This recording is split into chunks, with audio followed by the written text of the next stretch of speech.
নিজের জীবনের কথা চিন্তা না করে কাবা শরীফের চত্বরে একটু উঁচু জায়গায় দাঁড়াইয়া বলতেছেন, কুলু লা ইলাহা ইল্লাল্লাহ। এই কথা বলার সঙ্গে সঙ্গেই ভীমরুলের মৌচাকে ঢিল মারলে যেমন মৌচাকের বসবাস করা মৌমাছিগুলো যেমন আক্রমণ করে বসে, মৌচাকে ঢিল মারার মতো অবস্থা হলো। সমস্ত কুরাইশরা তারপরে ঝাঁপিয়ে পড়লো, মারতে মারতে রক্তাক্ত করে জমিনে ফেলে দিল।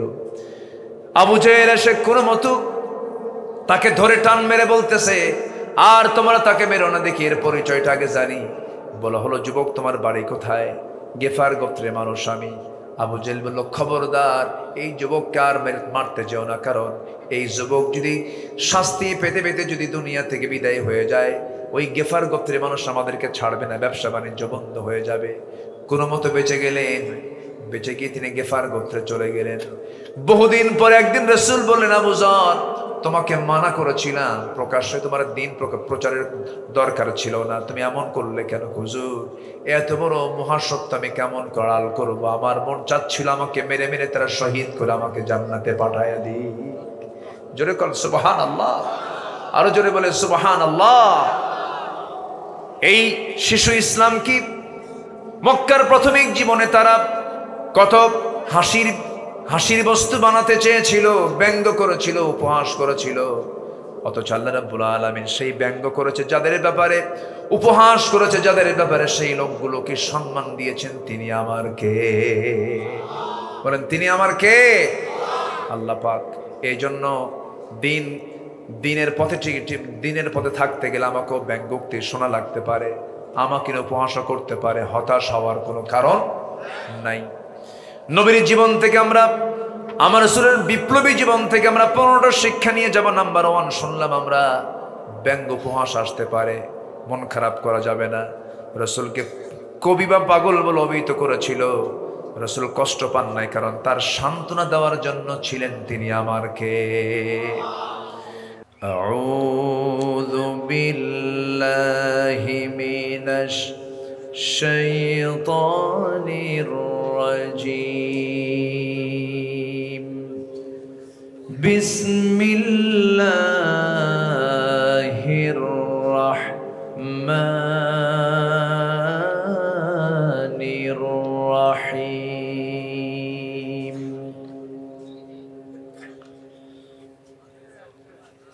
নুন ওয়াল কলমি ওয়া মা يسطرون ما أنت بنعمة ربك بمجنون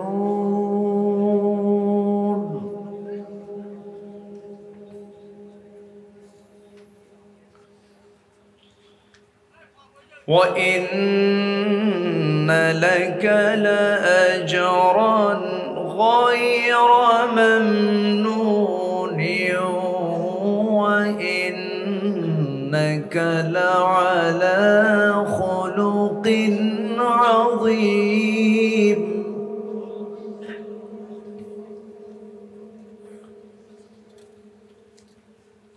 فستبصر ويبصرون بأيكم المفتون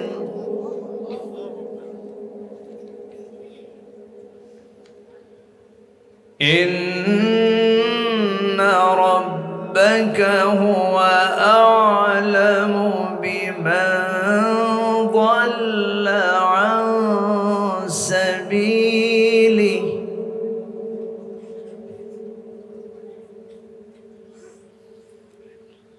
إن ربك هو أعلم بمن ضل عن سبيله وهو أعلم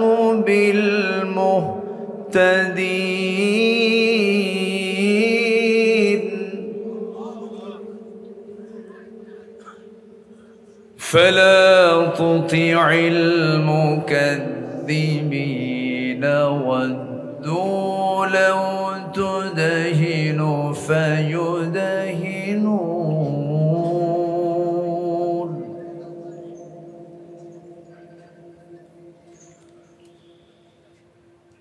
الله أكبر بسم الله الرحمن الرحيم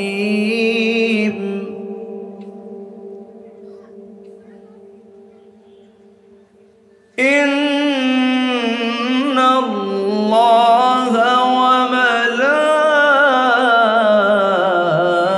وملائكته يصلون على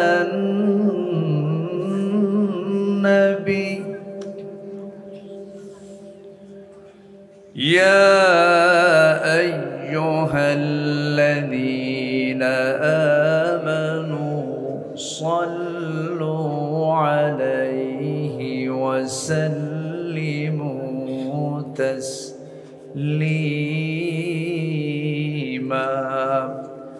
اللهم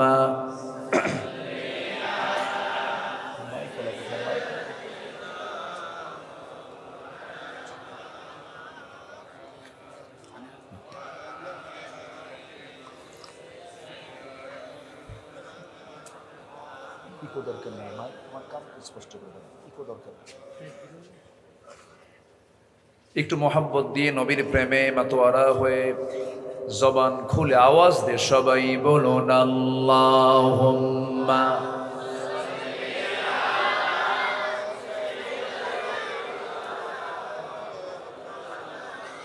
ইকো ছাড়া বেশি হালকা করে, মানে আওয়াজটা বাড়ান, ক্লিয়ার করে।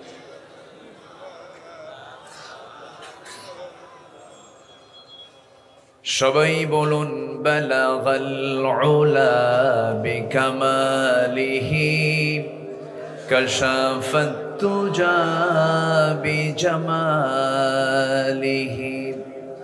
হাসনাত জামিউ খিসালিহি সাল্লু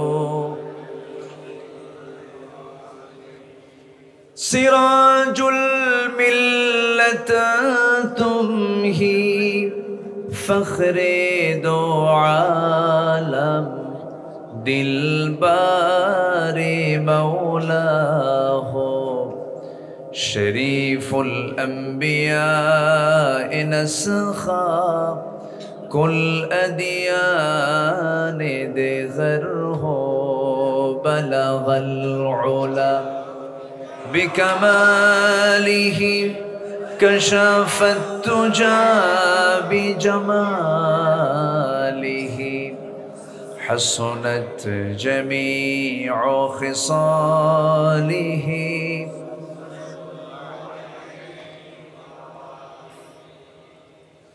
মেঘে ময়ূরী পশ্চিমেতে যে ওই আমার সালাম নবীর দেশে দিও রওজা জিয়ারতের আশায় রওজা জিয়ারতের আশায় পিয়াসী অন্তর যেথায় আমার প্রিয় রাসূল ঘুমান নিরন্তর যেথায় আমার প্রিয় নবী ঘুমান নিরন্তর সবাই বলি সাল্লাল্লাহু আলাইহি ওয়াসাল্লাম।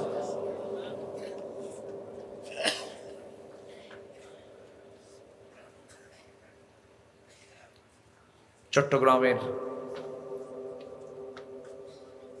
লোহাগাড়া উপজেলার পুটিবিলা ইউনিয়নের সরাইয়া তরুণ কাফেলা মাহফিল ইন্তেজামী কমিটি কর্তৃক আয়োজিত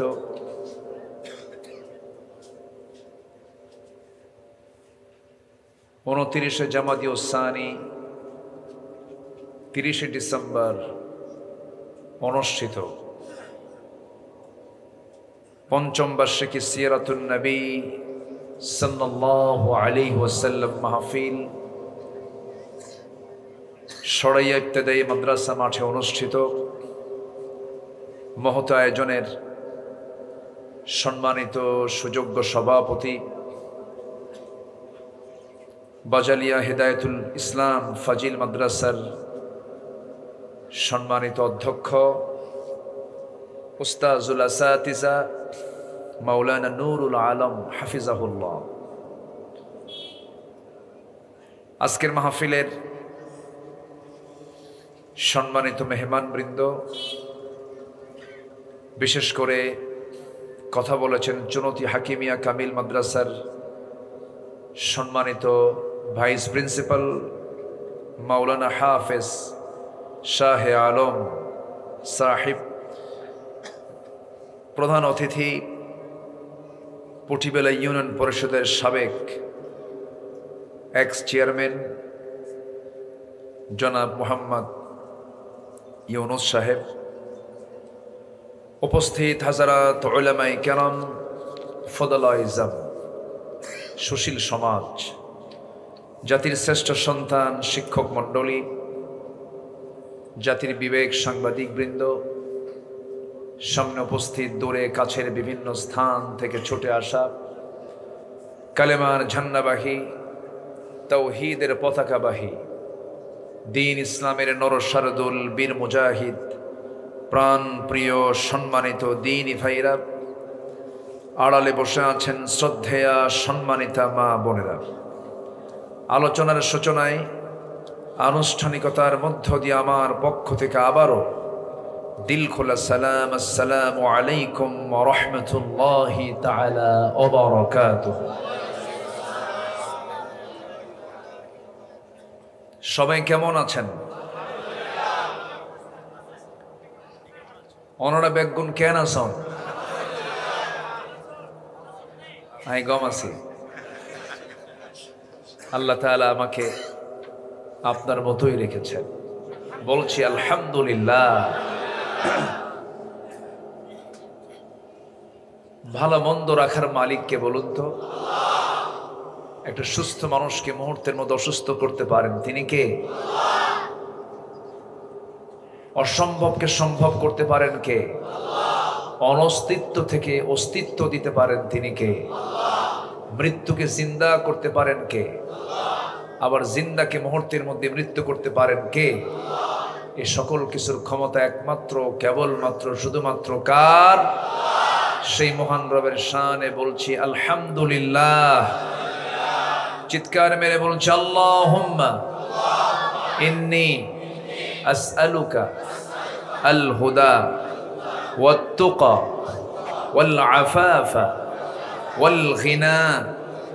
সবাই বলি আল্লাহুম্মা আইন্নি আলা যিকরিকা ওয়া শুকরিকা ওয়া হুসনি ইবাদাতিকা। আমরা আল্লাহ তাআলার শুকর আদায় করে নিলাম। সম্মানিত হাজিরিন, একটু উঠতে দেরি হয়েছে, মঞ্চে উঠতে একটু দেরি করে ফেলেছি। শেষ হতে যদি একটু দেরি হয় কষ্ট হবে? আমাকে সময় দেওয়া যাবে তো? জোরে বলি ইনশাআল্লাহ। সম্মানিত ভাই সব, আমি আলোচনার সূচনায় কোরআনে কারীমের গুরুত্বপূর্ণ একটি সূরা সূরাতুল কালাম থেকে, কলম মানে হলো মা ইয়াসতুরুন, নুন ওয়াল কলম মা ইয়াসতুরুন, কলম সেই কলম যা দিয়ে লেখা হয়। সূরাতুল কালাম থেকে আমি প্রথম দিকে কয়েকটা আয়াতে কারীম আমি তেলাওয়াত করেছি। আমাকে একটু বলতে বলা হয়েছে আমার রাসূলের বিপ্লবী জীবন থেকে কিছু কথা বলার জন্য। নবীর গোটা জীবনটাই তো ছিল বিপ্লবের। রাসূলকে বসেছিলেন, বিপ্লব মানেই তো নড়াচড়া, একটা পরিবর্তন করা, চেঞ্জ করা। রাসূল পৃথিবীতে এসেছিলেন, তার আসার উদ্দেশ্য কি? পৃথিবীর সকল তন্ত্রমন্ত্রকে পরাজিত করে সকল ইজমের উপরে কার দিন বিজয়ী করা? কার দিনকে বিজয়ী করা? আল্লাহর দিনকে বিজয়ী করার জন্য আল্লাহ পাক তাকে এই দুনিয়াতে পাঠিয়েছিলেন। সম্মানিত ভাইয়েরা, সাবজেক্টকে সামনে রেখে কিছু কথা আমি বলবো, এটা সময় দিতে হবে শেষ পর্যন্ত। আমাকে সময় দিবেন তো? জোরে বলি ইনশাআল্লাহ। আপনাদের উপজেলার নাম কি? লোহা গাড়া, মানে কি গাড়ে? লোহা গাড়া। আচ্ছা, লোহাই গাড়েন আপনারা না? এ তো বিশাল ব্যাপার। দুর্বল কোনো জিনিস আপনারা গাড়েন না, তাই না? বাঁশ গাড়া, বাঁশ তো উই পোকা খেয়ে ফেলে, কিন্তু লোহা গাড়া মানে কি বিশাল ব্যাপার তো, যা মজবুত। এবং আপনাদের এই থানার নামে একটা সূরাও আছে, সূরাতুল হাদিদ। সূরাতুল হাদিদ মানে কি? লোহা। ফীহি বা'সুন শাদীদু ওয়া মানাফিউ লিন-নাস, যাতে রয়েছে প্রচন্ড শক্তি। তাহলে এই থানার কি কোনো দুর্বলতা আছে? লোহা গাড়া, ফীহি বা'সুন শাদীদুন, যে লোহা গাড়ায় আছে প্রচন্ড শক্তি। থানার তাফসীরটা হয়ে গেল নাকি? উপজেলার একটা ব্যাখ্যা হয়ে গেল। তাহলে এই এলাকায় কোনো দুর্বল কোনো লোক থাকা যাবে, লোহার মতো হতে হবে। কিসের মতো? ইস্পাত কঠিন বলে না, ইস্পাত কঠিন সিদ্ধান্ত বলে না? হ্যাঁ, লোহা। লোহা কে দিয়েছেন? আসতে বলবেন না, কে দিয়েছেন? পৃথিবীর কেউ কি লোহা বানাতে পারে? লোহা কার দেওয়া? আল্লাহর দেওয়া। ওয়ানজালনাল হাদিদ, ওয়ানজালনাল হাদিদ, আমি লোহা নাজিল করেছি। লোহা কেউ পৃথিবীতে বানায়নি, লোহা নাজিল হয়েছে আসমান থেকে। আল্লাহু আকবার বলে। সায়েন্টিফিক ব্যাখ্যা আছে অনেক, ওইদিকে যাব না আমি, আমার সাবজেক্ট তো ওটা না। লোহা গাড়া তো এই জন্য ওইদিকে একটু গেছিলাম, আবার ফিরে আসতেছি। তাহলে আমি যেখান থেকে কথা বলা শুরু করেছি সেখানে সরাসরি আমি চলে যাচ্ছি। সূরাতুল কালাম। এখানে আল্লাহ তাআলা তার রাসূলকে খুব সান্ত্বনা দিয়ে কথা বলেছেন। কখন? যখন এই পৃথিবীর সেরা মানুষটাকে পাগল বলতেছে। কি বলতেছে? পাগল। পাগল কাকে বলে? পাগল তো সেই যার চুলগুলো এলোমেলো, চাহনিটা বোকার মতো, গায়ের কাপড় চোপড়গুলো এলোমেলো, ছেঁড়া, কথাগুলো অসামঞ্জস্যপূর্ণ, কান্নার সময় হাসি, হাসির সময় কান্না, প্রশ্ন করলে উত্তর আরেকটা। এরকম লোকগুলোকে কি বলে? পাগল বলে। কিন্তু আমার নবীর কি এমন এক সেকেন্ডের জন্য 63 বছরে কোথাও কিরকম ছিল? কিন্তু রাসূলকে কি বলা হয়েছে? পাগল। ওমা সাহিবুকুম বিমাজনুন, তোমাদের সাথী মুহাম্মদ পাগল নন, কিন্তু তাকে পাগল বলে সম্বোধন করা হলো। তাকে জিনে ধরেছে এরকম করে বলা হলো। রাসূলকে এরকম করে ব্যঙ্গ করা হলো, উপহাস করা হলো। সেই মক্কার মাটিতে আল্লাহ তাআলা এমন একটা সার্টিফিকেট দিলেন, এবং আল্লাহর দফতর থেকে এই সার্টিফিকেট দেওয়া হলো যে কিয়ামত পর্যন্ত দেখবে। সেটা হচ্ছে, হে রাসূল, আমার শানে যে আজিম শব্দ আমি লাগাই, সে আজিম শব্দটা আমি আপনার সামনে লাগায় দিচ্ছি। ওয়া ইন্নাকা লাআলা খুলুকিন আযীম। সুবহানাল্লাহ বলা যাবে না? আর একটু জোরে বলুন, আর একটু জোরে বলুন। রাসূলকে সম্মান কে দিয়েছেন? আসতে বলবেন না, কে দিয়েছেন? এই রাসূলকে নিয়ে 16 বছর শুধু আলেমকে নিয়ে নয়, শুধু ইসলামকে নিয়ে নয়, রাসূলকে নিয়েও বহু ব্লগাররা, বুদ্ধিজীবী নামের নাস্তিকরা আমার রাসূলের জীবন আদর্শ নিয়ে প্রশ্ন তুলেছে, তার পারিবারিক জীবন নিয়ে বাজে কথা বলেছে, এবং বলা হয়েছে যে রাসূল ছিলেন নারী পিপাসু। তাছাড়া বুড়া বয়সে আম্মা জান আয়েশার মতো মেয়ের বয়সে একটা নারীকে তিনি কেন বিয়ে করলেন, এবং একজন অপ্রাপ্ত বয়স্ক নারীকে তিনি কেন বিয়ে করলেন। এরকম করে রাসূলের জীবনী না জেনে, তার আদর্শের ব্যাপারে নিশ্চিত কিছু না বুঝে এই জাতীয় কথাগুলো বলা হয়েছে। দুঃখজনক, নবী বিরোধী হয়ে নাস্তিকদের কোনো বিচার 16 বছর না হলেও হক্কানি আলেমদেরকে তারা জেলখানার অন্ধকার প্রকোষ্ঠে জোর করে আটকিয়ে রেখেছিল। সিরাতুন নবীর মাহফিলে আমরা বসেছি। আমার বাপকে গালি দিক মেনে নেওয়া যায়, আমাকে গালি দিক ধৈর্য ধরা যায়, আপনাকে গালি দিক ধৈর্য ধরা যায়। রাসূলকে নিয়ে যে বাজে কথা বলা হয়েছে আজ পর্যন্ত এই শাতিমে রাসূল যারা, তাদের ব্যাপারে কি কোনো চূড়ান্ত কোনো শাস্তি অথবা কোনো আইন আমার দেশে হয়েছে বলেন তো? কেউ কি আইন প্রণয়ন করেছে? কোনো শাস্তি কি প্রয়োগ করা হয়েছে?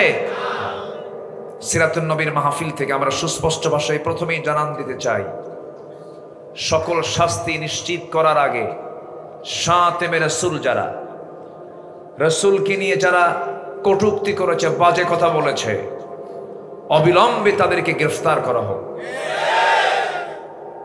তাদেরকে গ্রেফতার করা হোক। কেন? এই পৃথিবীর সবার উপরে যে মহামানবের সম্মান আল্লাহ নিজে দিয়েছেন, যার পরে আল্লাহর পরে যার স্থান, তিনি হচ্ছেন মুহাম্মদুর রাসূলুল্লাহ। তার সম্মানহানি যারা করেছে, চুল পরিমাণ কোনো ছাড় দেওয়ার কোনো সুযোগ নাই, ঠিক কিনা? সম্মানিত বন্ধুগণ, একটা পরিবেশ ফিরে পেয়েছি, আমরা কথা বলতে পারি, এখন কথা বলার একটা সুযোগ পেয়েছি। দীর্ঘ 12 বছর এই লোহাগাড়ার কোথায় যেন একটা মাহফিল ছিল আমার, কি একটা ক্লিনিক আছে লোহাগাড়ার, ভুলে গেলাম। হ্যাঁ, না, লোহাগাড়ার একটা ক্লিনিক আছে, হসপিটাল। হ্যাঁ, মামনি না, মামনি আছে না? হ্যাঁ, ওটার মালিক যেন কে? কাশেম ভাই। হ্যাঁ, তো মাহফিল ছিল তার আশেপাশেই কোথায় যেন। মাহফিলে উঠলাম, কিরামুন কাতিবিন হাজির হয়ে গেল। কিরামুন কাতিবিন এসে ডান পাশে বাম পাশে বসলো, আর ওই দিকে ওহী নাজিল হলো গজবীর পক্ষ থেকে। বোঝেন নাই? হ্যাঁ। সম্মানিত বন্ধুগণ, একজন সাধারণ মানুষ হয়তো দিন বোঝে না, ইসলাম বোঝে না, সে হয়তো ইসলামের বিরুদ্ধে কথা বলে, না বুঝে না জেনে। আমার কাছে বড় আফসোস মনে হচ্ছিল, সে তো একজন আহলুল ইলম, সে তো ইলম আছে, তার তো জ্ঞানটা আছে। মানুষ এত বড় জ্ঞান পাপী হয়? কোরআনের মাহফিলে পুলিশ পাঠায় দিল, হামলা করলো, কমিটির কিছু ভাইদেরকে তারা ধরে নিয়ে চলে গেল। আমাকে কমিটি কোনোভাবে সেখান থেকে আমাকে একটা সাইড করে ঢাকার দিকে পাঠায় দিয়েছে।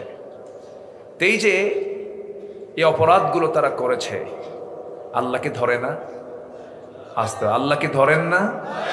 আল্লাহ কি পাকড়াও করেন না? ইন্না বাতশা রাব্বিকা লাশাদীদ, লাশাদীদ। আমার আল্লাহর ধরা সবচাইতে বড় ধরা, ধরলে ছাড়েন না।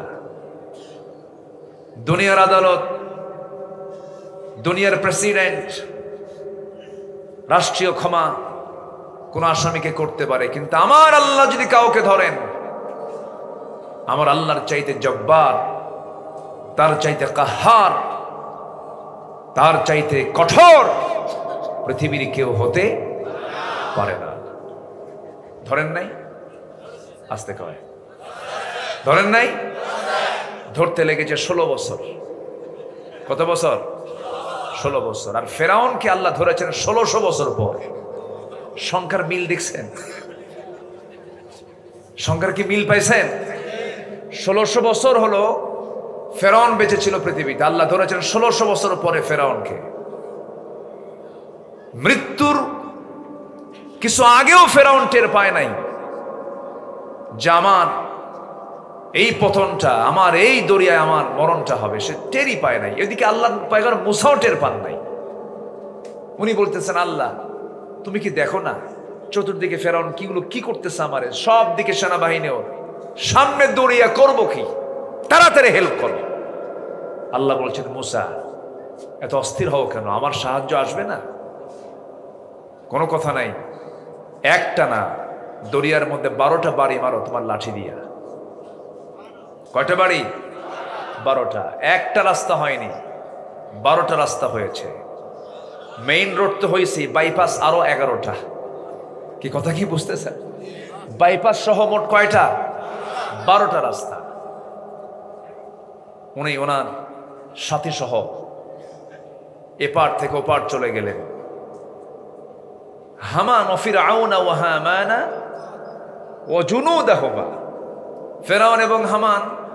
ওই হামান বলতেছে, ফেরাউন চিন্তা নাই, দেখি আমি একটু দেখে আসি ওরা কেমনে পার হলো। ঘোড়া এবার এপার থেকে ওপার দাবড়ায়া দিল, কোনো সমস্যা নাই। আবার আসলো, কোনো সমস্যা নাই। বলল, বস রাস্তা ক্লিয়ার। আল্লাহ কয়, তোরে তো ধরবো একটু পরে, তোরে পরে ধরবো, আগে 12টারে ধরবো। পার হয়েছে, ধরেছেন আল্লাহ কয়দিন? ফেরাউনকে ধরছেন কয়দিন? একদিন। অসুখও হয় নাই, জ্বর কাকে বলে তাও টের পায় নাই। কিছু কিছু লোক আছে বলে, হুজুর আমি খুব রহমত প্রাপ্ত বান্দা, আমার কোনো অসুখ বিসুখ নাই। মনে মনে কই ফেরাউনের খাসলত কিছু আছে। অসুখ বিসুখ হওয়া ভালো। আজকে আমি মঞ্চে আসতে নিয়ে এদিকে আমার কোমর নড়ে না, হঠাৎ করে কোমরটা জাম হয়ে গেছে, অতিরিক্ত জার্নি করা হয়। তখন মনে হলো, আল্লাহ তুমি কি না পারো? সব তো পারো। সুস্থ মানুষকে মুহূর্তের মধ্যে অসুস্থ করতে পারেন তিনি কে? আল্লাহ। ফেরাউনকে পানিতে চুবায়া মেরেছেন। সেদিন এক মাহফিলে এই কথা বলতে নেই, সামনে থেকে এক বেচারি বলে, হুজুর ওটা ছিল পুরুষ ফেরাউন আর এটা ছিল লেডিস ফেরাউন।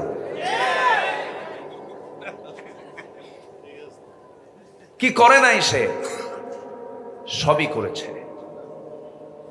একজন কিংবদন্তি আল্লামা সাইদির জীবন নিয়ে কি খেল তামাশা করেছে। তোমরা জেলটা দিলা, জেলে থাকুক না উনি, আর কি করবা তুমি বলো? এতই জিদ তোমার? তাকে দিল্লির প্রেসক্রিপশনে বিষ প্রয়োগ করে হসপিটালে হত্যা করা হয়েছে, ঠিক কিনা বলেন? আমরা আধিপত্যবাদের সকল প্রকার ষড়যন্ত্র থেকে আমরা এখন মুক্ত হয়েছি, বলি আলহামদুলিল্লাহ। জোরে বলি আলহামদুলিল্লাহ। এখন আর দিল্লির প্রেসক্রিপশনে চলবে না, এখন ঢাকা দিয়ে দেশ চলবে, ঠিক কিনা? আল্লাহ কবুল করুন, আল্লাহ কবুল করুন। জোরে বলি আমিন। সম্মানিত ভাইয়েরা, আমাকে সময় দিচ্ছেন তো? কারো কোনো সমস্যা নাই? জোরে বলি ইনশাআল্লাহ। যেখানে লোহা আছে কিসের সমস্যা আছে?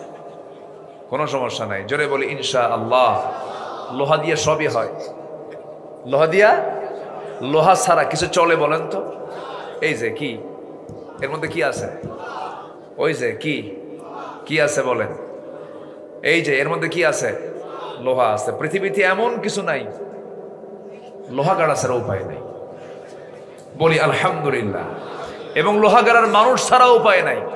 মক্কা যাবেন লোহা গাড়া, মদিনা যাবেন লোহা গাড়া, মঙ্গল গ্রহে যাবেন লোহা গাড়া,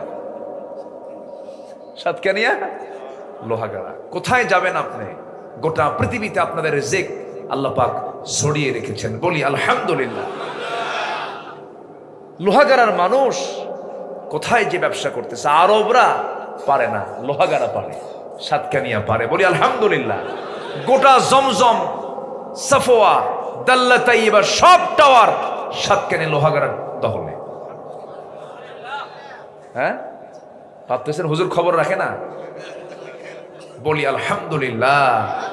এই নিয়ামতগুলো কে দিয়েছেন? আসতে বলবেন না, কে দিয়েছেন? আল্লাহ দিয়েছেন।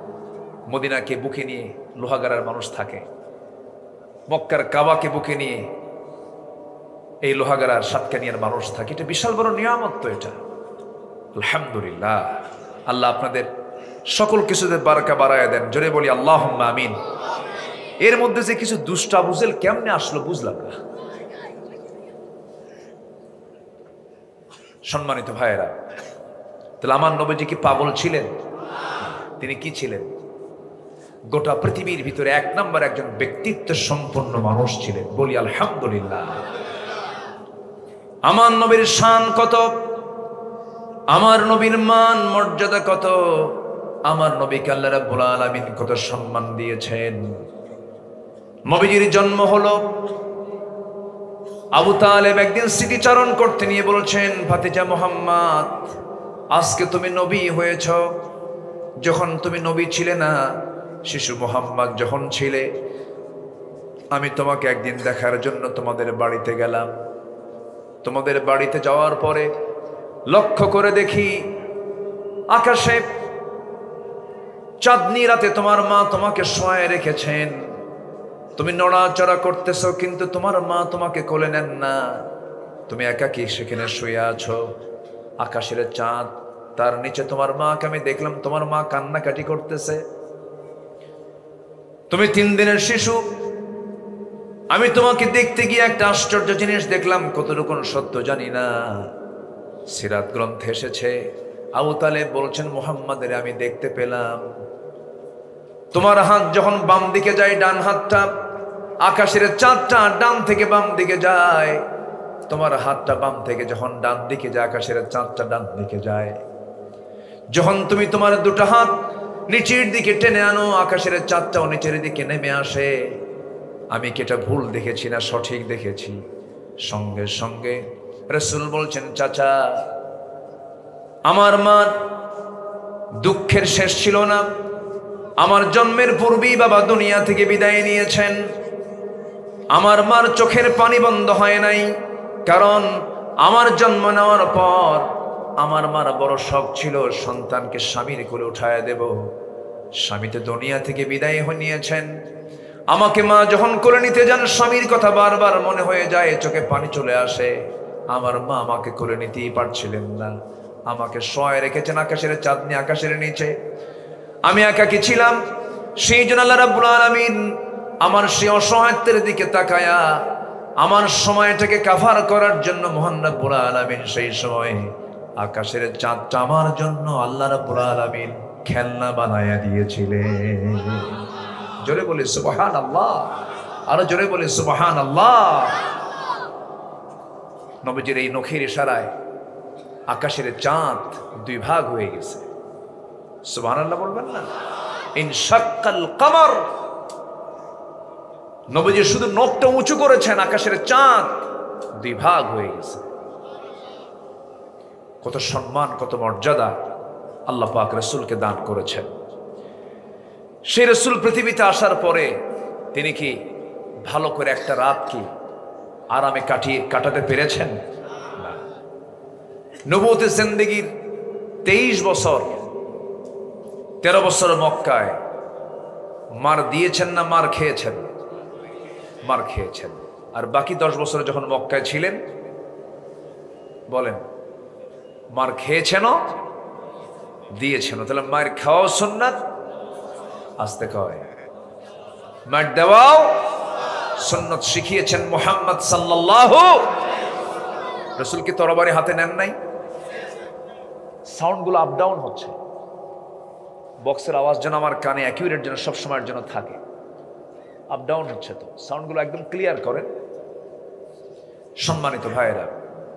তাহলে শুধু মায়ের খাবো তা না, সুযোগ এসেছে আমাদের এখন মায়ের দেওয়ারও, ঠিক কিনা? মায়ের দেওয়ার সুযোগ এসেছে। অনেক অত্যাচার করেছে তারা। এই 16 বছর কতবার যে আমারে ধরে নিয়ে গেছে মঞ্চ থেকে আল্লাহই জানে। মাহফিল শেষ, আমি নাই, বলে হুজুর চলেন চলেন। আমাকে লক্ষ্য করে গুলিও করা হয়েছে। পাবনার দই বাজার অর্থাৎ মেইন পয়েন্ট, আমাকে লক্ষ্য করে গুলি করা হলো, মঞ্চে আগুন ধরিয়ে দেওয়া হলো। সেখানকার মাহফিল কমিটির সেক্রেটারিকে সেখান থেকে একদম মঞ্চ থেকে তাকে গ্রেফতার করে জেলখানায় পাঠায় দিল। 3 দিন পরে শুনি সেখানে একটা মামলা হয়েছে। সেই মামলার 1 নম্বর আসামি আব্দুল্লাহ আল আমিন। কি কথা কি বুঝতেছেন আপনারা? এই নাটকগুলো তারা করেছে। সম্মানিত বন্ধুগণ, 2018 সালে কোনো কারণ নাই বাড়িটা ঘেরাও করলো, ঘেরাও করে আমার ধরে নিয়ে থানায় নিয়ে ওসির সামনে বসায় দিল। ওসি সাহেব আমার দেখে কান্দে। বললাম, আপনি কান্দেন কেন? ধরে আনছেন আবার কান্দেন কেন? বল, হুজুর কি বলবো, ভাল লাগতেছে না, আপনার কি কষ্ট দিচ্ছি, আপনাকে খুব ভালোবাসি, আমি আপনার ওয়াজ শুনি, আমার ফ্যামিলি আপনার ভক্ত, কিন্তু উপায় নাই তো হুজুর, চাকরি বাঁচান তো ফরজ। বললাম, ইমান বাঁচান তো নফল। বুঝলেন নাই? মামলা টামলা দিয়া বললো, একটু যান, জেল থেকে ফিরে আসেন, নির্বাচন পর্যন্ত থাকতে হবে। চলে গেলাম। জেলখানার প্রধান গেট দিয়ে ঢুকতেছে, সামনে এক মুরব্বী, 80 থেকে 85 বছর বয়স। তো আমাকে দেখে লম্বা একটা সালাম দিয়ে বললো, হুজুর আপনি জেলখানায় ঢুকছেন, খুব খুশি হলাম। আমি তো আশ্চর্য হয়ে গেলাম যে এটা কেমন কথা। আমার বললাম, আপনি খুশি হলেন কেন? বলতেছে যে হুজুর মাহফিলে যাই, ওয়াজ শুনতে বসি অনেক দূরে, কত শখ হয় যে একটু আপনার সঙ্গে মুসাফা করব, একটু মোয়ানাকা করব, কিন্তু এই সুযোগ আমার কপালে হলো না কোনোদিন। আপনি এত কাছে আসছেন, থাকেন জেলখানায়, খুব ভালো। তো আমি হাসলাম। তো বললাম, আপনি জেলখানায় কেন এই বুড়া বয়সে? নাতিপতি থুয়া জেলে ঢুকছেন কেন? কি করলেন আপনি? কার বলেন না হুজুর, বোমা হামলা, বোমা হামলা। 85 বছরের বুড়ার হাতে যদি বোমা দেওয়া হয়, বোমা কি লক্ষ্যে পড়বে না ওনার মাথায় পড়বে? এই হলো অবস্থা। অনেক কিছু দেখেছি, সব দেখা শেষ। আমরা আগামী দেশ দেখতে চাই কোরআনের দেশ। সব দেখা শেষ, আগামীর দেশ আমরা দেখতে চাই ইসলামের দেশ, কোরআনের দেশ। রাজি আছেন কারা কারা? হাত উঁচু করে দেখান মুসলমান।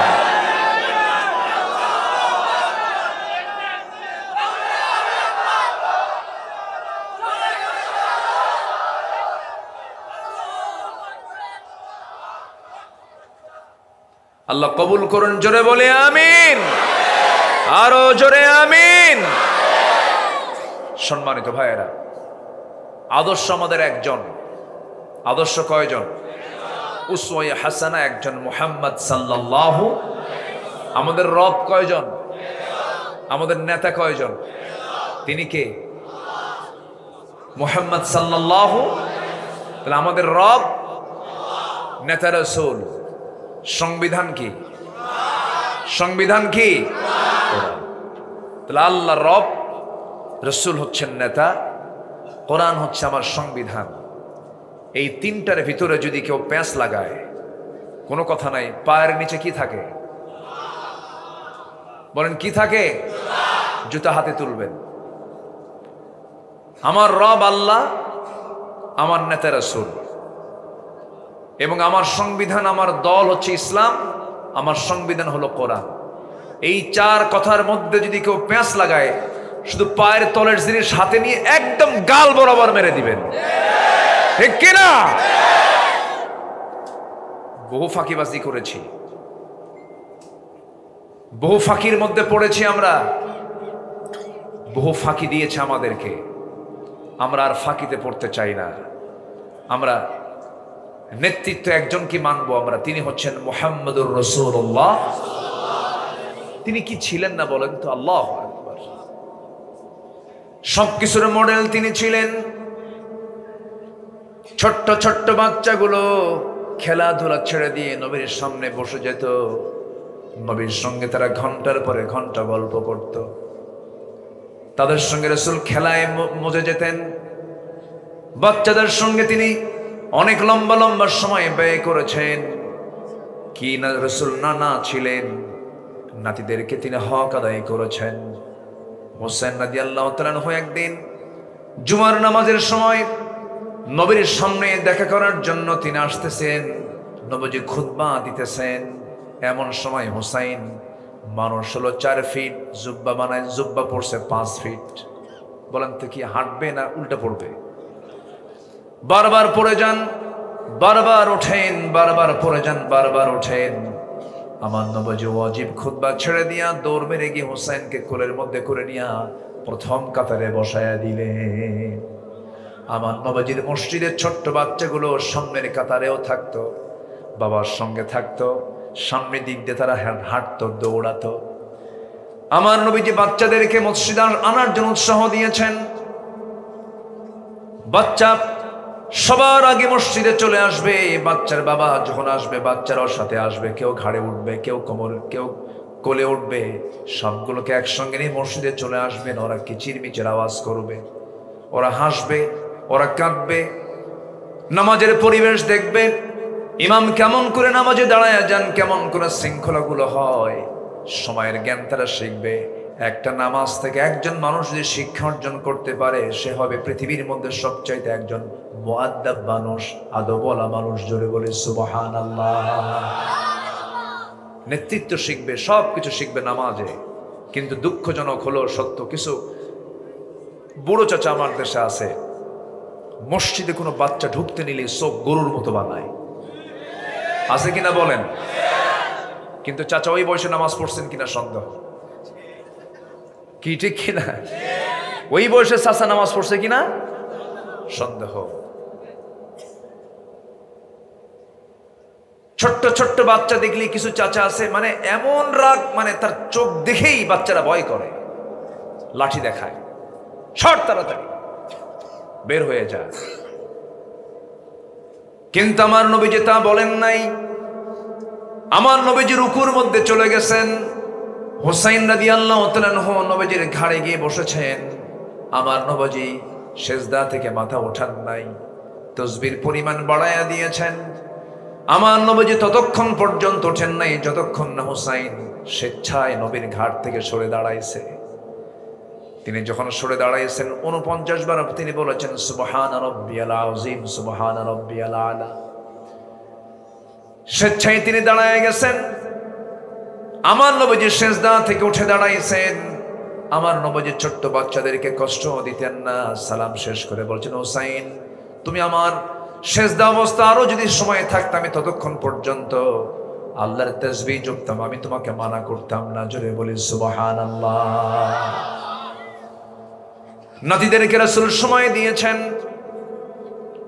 গল্প করতেন। একদিন গল্প করতে করতে আমার নবীজি মসজিদে নববীর ভিতরে হুসাইনকে কোলের মধ্যে নিয়ে গল্প করছেন। সিরাত গ্রন্থে যদিও দুর্বল, রাওয়ায়াতটা দুর্বল। আমার নবীজি হুসাইনকে নিয়ে কোলের মধ্যে তিনি আদর করছেন। বাবে জিবরাইল আলাইহিস সালাতু ওয়াস সালাম সামনে এসে বসলেন। মাঝে মাঝে তিনি মানুষের আকৃতি নিয়ে সামনে আসতেন, কালো কেশওয়ালা এবং উজ্জ্বল চেহারা, সুন্দর চেহারার আকৃতি নবীর সামনে বসে গেছেন। হুসাইন কোলের মধ্যে বসা। রাসূল বলছেন, না না, আমার সামনে কি এসে বসলো, তুমি তাকে চিনো নাকি? মুস্কি হাসি মেরে বলছেন, না না, এই লোকটা মাঝে মাঝে আপনার কাছে আসে, কিন্তু কেমন যেন মনে হয়। কেন, কি হয়েছে?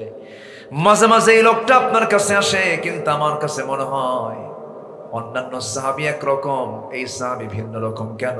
কোন সাহাবী আপনার কাছে খালি হাতে আসে না।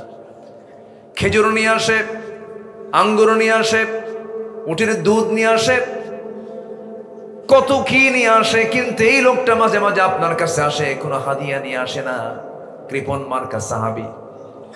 আমার নবীজি মুস্কি মুস্কি হাসি মেরে চোখের ভাষায় বলছেন, জিবরাইল আমার নাতি যারে ধরে ছাড়ে না। আমার নবীজি চুপ করে আছেন। আল্লাহ বলছেন, জিবরাইল আমার প্রিয় দোস্তের প্রিয় নাতি হোসেন যখন শখ করিয়ে ফেলেছে, তোমার পকেট থেকে কিছু খসায়া ছাড়বে, পকেটের মধ্যে হাত দাও। পকেটের মধ্যে জিবরাইল হাত দিলেন, আঙ্গুরের ছড়া বের হলো, নবীর সামনে ঝোলায় রাখলেন। রাসূল বলছেন, ও নানা, কে বলেছে কৃপণ লোক, দেখো তো তোমার জন্য কি সুন্দর টসটসা আঙ্গুর নিয়ে এসেছে। এবার হুসাইন বলছেন, না এতক্ষণ ভাবছিলাম সাধারণ কৃপণ, এখন দেখি মারাত্মক কৃপণ। কেন? পকেট আঙ্গুর ধুয়ে আঙ্গুর বের করে না। সুবহানাল্লাহ বলবেন না? নবীজি স্ত্রীদের সঙ্গে সময় দিয়েছেন। বিশ্ব নবী তার আসন থেকে স্ত্রীদের হক আদায় করেছেন। নবীজি আম্মা জান আয়েশা বলেন, উহুদ যুদ্ধের দিন আমার নবীজি যুদ্ধের ময়দানে যুদ্ধ চালাচ্ছেন দিনের বেলা, ক্লান্ত রাসূল, প্রচন্ড শক্তি প্রদর্শন করতে হচ্ছে। পানি শূন্যতা বিরাজ করছে, সাহাবে কেরাম রক্তাক্ত হচ্ছেন। এর মাঝে এক রাত্রিতে রাসূল বলছেন, ওরে আয়েশা, যুদ্ধ চতুর্দিকে চলতেছে, তোমাকে সময় দিতে পারছি না, একটু অবসর পেয়েছি, সব তো এখন বিশ্রামে চলে গেছে, আকাশে চাঁদনি রাত, চলো আমরা তাঁবু থেকে বের হয়ে দুজন দৌড়ের পাল্লা দেই। আম্মা জান আয়েশা বর্ণিত হাদিস, রাসূল তাকে নিয়ে যখন দৌড়ের পাল্লা শুরু করলেন, রাসূল আস্তে করে নিজের শক্তিটা কমায় দিয়া আম্মা জান আয়েশাকে সেই দিন বিজয়ী করে দিলেন, ফার্স্ট হলেন। আম্মা জান আয়েশা খুশি হয়ে গেলেন। রাসূল কি পরাজিত হলেন না পরাজিত ইচ্ছা করে হলেন? ইচ্ছাকৃতভাবে হলেন, যেন আমার স্ত্রী যেন খুশি হয়ে যায়। আম্মা জান আয়েশা বলেন, আমার শরীরটা সেদিন সে রাত্রে সেই সময় আমার শরীরটা চিকন ছিল, দৌড় মেরে আমি ফার্স্ট হয়ে গেলাম। বহুদিন পর একদিন রাসূল বলছেন, মদিনার মাটিতে বলছেন, আয়েশা, সেই রাত্রে তুমি আমাকে হারিয়ে দিয়েছ, আজকে দেখি কে পারে। মদিনার মাটিতে সেদিন আসল দৌড় মারলেন। কি দৌড়? কি দৌড় বলেন? আর সেই রাত্রে মেরেছিলেন কি দৌড়? নকল দৌড়। রাতের বেলা নকল দৌড় মেরেছিলেন, কিন্তু পরের দিন আসল দৌড় মারলেন। এক দৌড়ে রাসূল ফার্স্ট হয়ে আমার নবীজি মুখটা ঘুরায় নিয়ে বলছেন, আয়েশা, সেই রাতের পরাজিত হওয়ার জবাব আজকে আমি বিজয়ী হয়ে দিয়ে দিলাম। জোরে বলি সুবহানাল্লাহ, আরো জোরে বলি সুবহানাল্লাহ।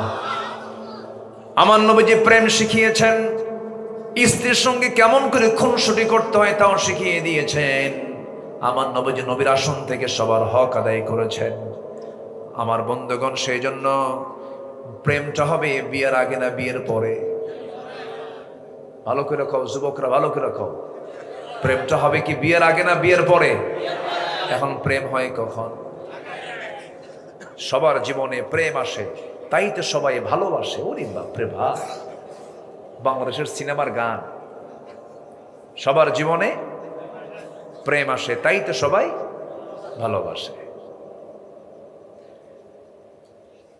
প্রেম হবে, মোহাব্বত বিনিময় হবে বিয়ার আগে, ইজাব কবুল হওয়ার আগে না পরে? পরে। আর আগে আমার দেশে আগেই প্রেম চলে আসে। সেই প্রেম কইরা সব মজা নেওয়া শেষ বিয়ার আগেই। বিয়ার পরে আর কোনো মজা থাকে না, খালি কিলাকিলি হয় আর ঘুষাঘুষি হয়। আমি কি ভুল বলতেছি? আমি কি ভুল বলতেছি? এই নোংরামিগুলো যুবকরা করা যাবে না। তোমার হাতে এখন আগামীর বাংলাদেশ হাতে উঠবে, ঠিক কিনা? তোমার চরিত্র হতে হবে বিশ্বমানের। তুমি নবীজির উম্মত, সেই নবীর উম্মত কি চরিত্রের হতে হবে তোমাকে ভেবে চিনতে তোমাকে চলতে হবে। কোন আলেয়া, কোন লাইলি যেন তোমাকে ইমান হারা না করতে পারে। আলিয়ার পিছনে ঘুরে লাভ নাই, লাইলির পিছনে ঘুরে লাভ নাই। আমরা পাগল হব কার জন্য? আসতে বলবেন না, কার জন্য? সাইয়েদনা ইউসুফ আলাইহিস সালাতু ওয়াস সালামকে পেরেছে? জুলাইখা কাবু করতে পেরেছে? আমার বন্ধুগণ, ইউসুফ আলাইহিস সালাতু ওয়াস সালামকে ঈমান হারা করার জন্য কত বড় ষড়যন্ত্র করা হলো। তার জীবনে সবচাইতে বড় পরীক্ষা ছিল তার সুন্দর চেহারা। সুন্দর চেহারার পাগল বোরকা ছাড়া কোন মহিলা বের হয় তুমি নোট করবা।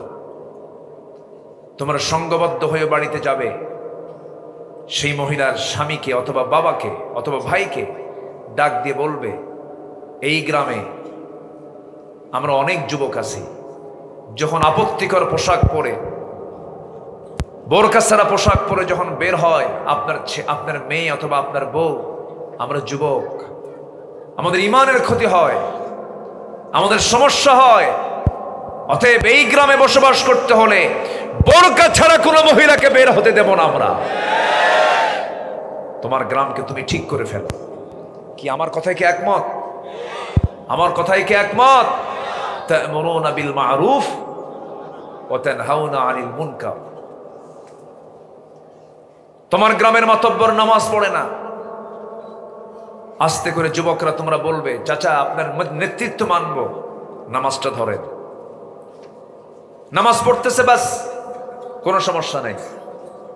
যদি মাতব্বরীর পদে থেকে যদি নামাজ না পড়ে, সোজা বলে দিবা, যার নামাজ নাই তার নেতৃত্ব আমরা মানতে পারি না।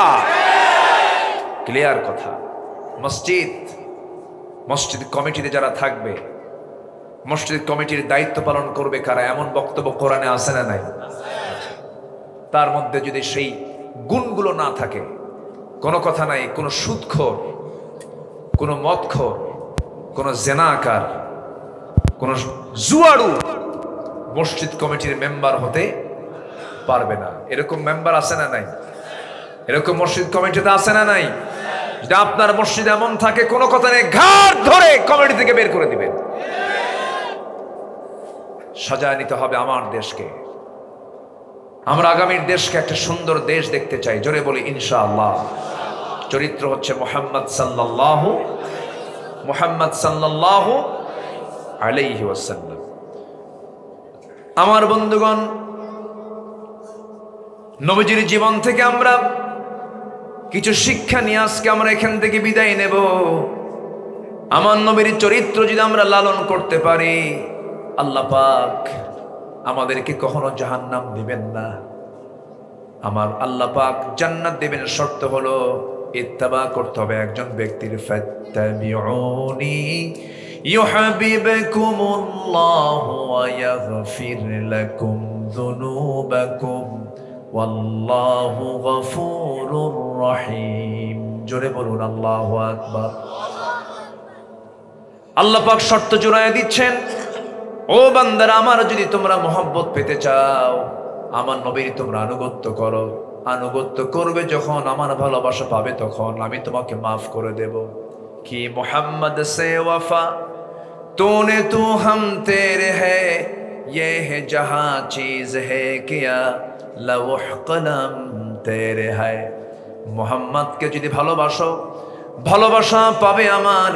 লৌহ কলম লুফিবে তোমরা, মাটির পৃথিবী সেকন ছাড় দুনিয়াও পাবে, আখিরাতও পেয়ে যাবে। শর্ত হলো জীবনের চাইতে বেশি মহব্বত করতে হবে মুহাম্মদ সাল্লাল্লাহু আলাইহি ওয়াসাল্লামকে, বেশি মহব্বত করতে হবে।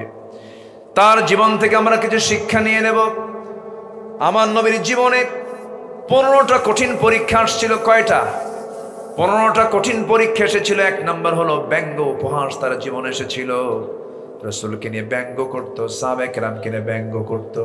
আল্লাহ রাব্বুল আলামিন বলছেন, ইযা রাআকাল্লাযীনা কাফারু ইয়াত্তাখিযুনাকা ইল্লা হুজওয়া আহাযাল্লাযী ইয়াযকুরু আলিহাতাকুম ওয়া হুম বিযিকরির রাহমানি হুম কাফিরুন। জোরে বলুন আল্লাহু আকবার। রাসূলকে নিয়ে ব্যঙ্গ করেছে, উপহাস করেছে।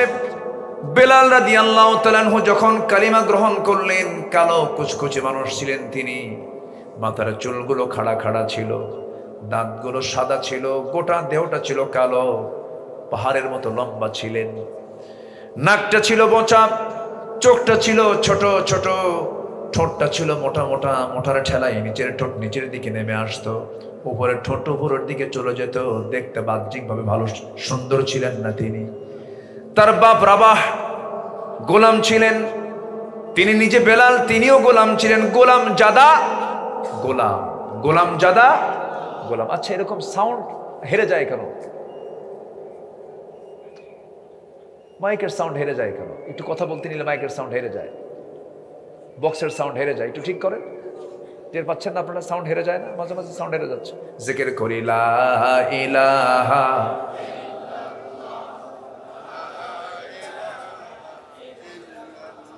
আরো জোরে লা ইলাহা, লা ইলাহা,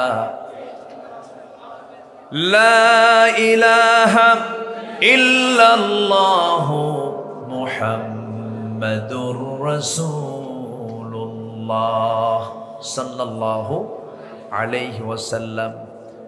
সাইয়্যিদিনা বেলালের দিন গ্রহণ যখন হলো, যখন তিনি দিন গ্রহণ করলেন, দিন গ্রহণ করার সঙ্গে সঙ্গে তার মালিকটা জানে না। যখন তার মালিক উমাইয়ার কানে চলে গেছে, উমাইয়া জানার সঙ্গে সঙ্গে বলছে, বেলাল রে, সংবাদ শুনলাম তুমি নাকি দিন গ্রহণ করেছ, ইসলাম নাকি গ্রহণ করেছ। সঙ্গে সঙ্গে বেলাল বলতেছেন, শুনবেন কেন? আপনি আমাকে দেখুন। আশহাদু আল্লা ইলাহা ইল্লাল্লাহু ওয়াহদাহু লা শারীকা লাহু ওয়া আশহাদু আন্না মুহাম্মাদান আবদুহু ওয়া রাসূলুহু। এই দিন গ্রহণ করার সঙ্গে সঙ্গে উমাইয়া বলল, বেলাল ফলাফল কি হতে পারে তুই কি জানিস নাকি? বেলাল বলছেন, ফলাফল সর্বশেষ হয়তোবা আমাকে আপনি দুনিয়া থেকে বিদায় করে দিতে পারেন, এর চাইতে বড় কিছু নয়।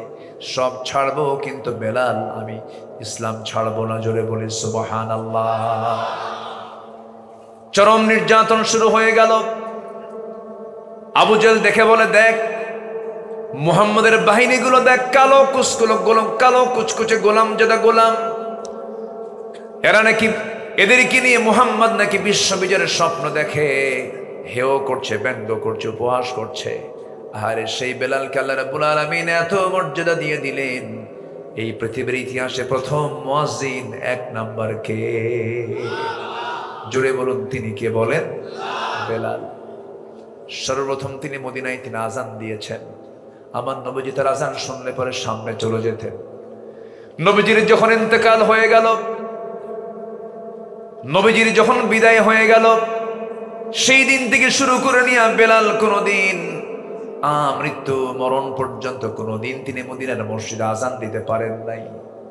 যখন তাকে বলা হলো, বেলাল আজান দাও না কেন? তিনি বলতেন, সারা জীবন রাসূলকে দেখে দেখে আজান দিয়েছে, আশহাদু আন্না মুহাম্মাদার রাসূলুল্লাহ। সারা জীবন আমি রাসূলকে দেখে দেখে আজান দিয়েছি। আজকে রাসূল নাই, রাসূল শূন্য দুনিয়ায়, আমি বেলাল কোনোদিন আজান দিতে পারবো না, কারণ রাসূলকে না দেখলে আমি আজানের মধ্যে মরে যাব। কি মোহাম্মত তার মধ্যে কাজ করেছে নবীর। সাইয়্যিদিনা বেলাল যখন ইসলাম কবুল করলেন, ওই মক্কার মাটিতে যারা যান, বাত্তা কুরাইশ নামক একটা এলাকা আছে। আমার এক বন্ধু মিজান, সেও মারা গেছে গত বছর। সেই বন্ধু মিজান একদিন আমাকে ঘোরাতে বের করেছেন। জিয়ারায় বের হলাম, একটা ফাঁকা জায়গা দেখালেন। ফাঁকা জায়গা দেখায় বলছেন, ভাইজান এই যে চতুর্দিকে বিল্ডিং, মাঝখানে ফাঁকা চিহ্ন, যদিও এখানে কোনো কিছু লেখা নাই, কিন্তু ইতিহাসে হিস্টোরিতে একটা তথ্য এখানে আছে। কি তথ্য?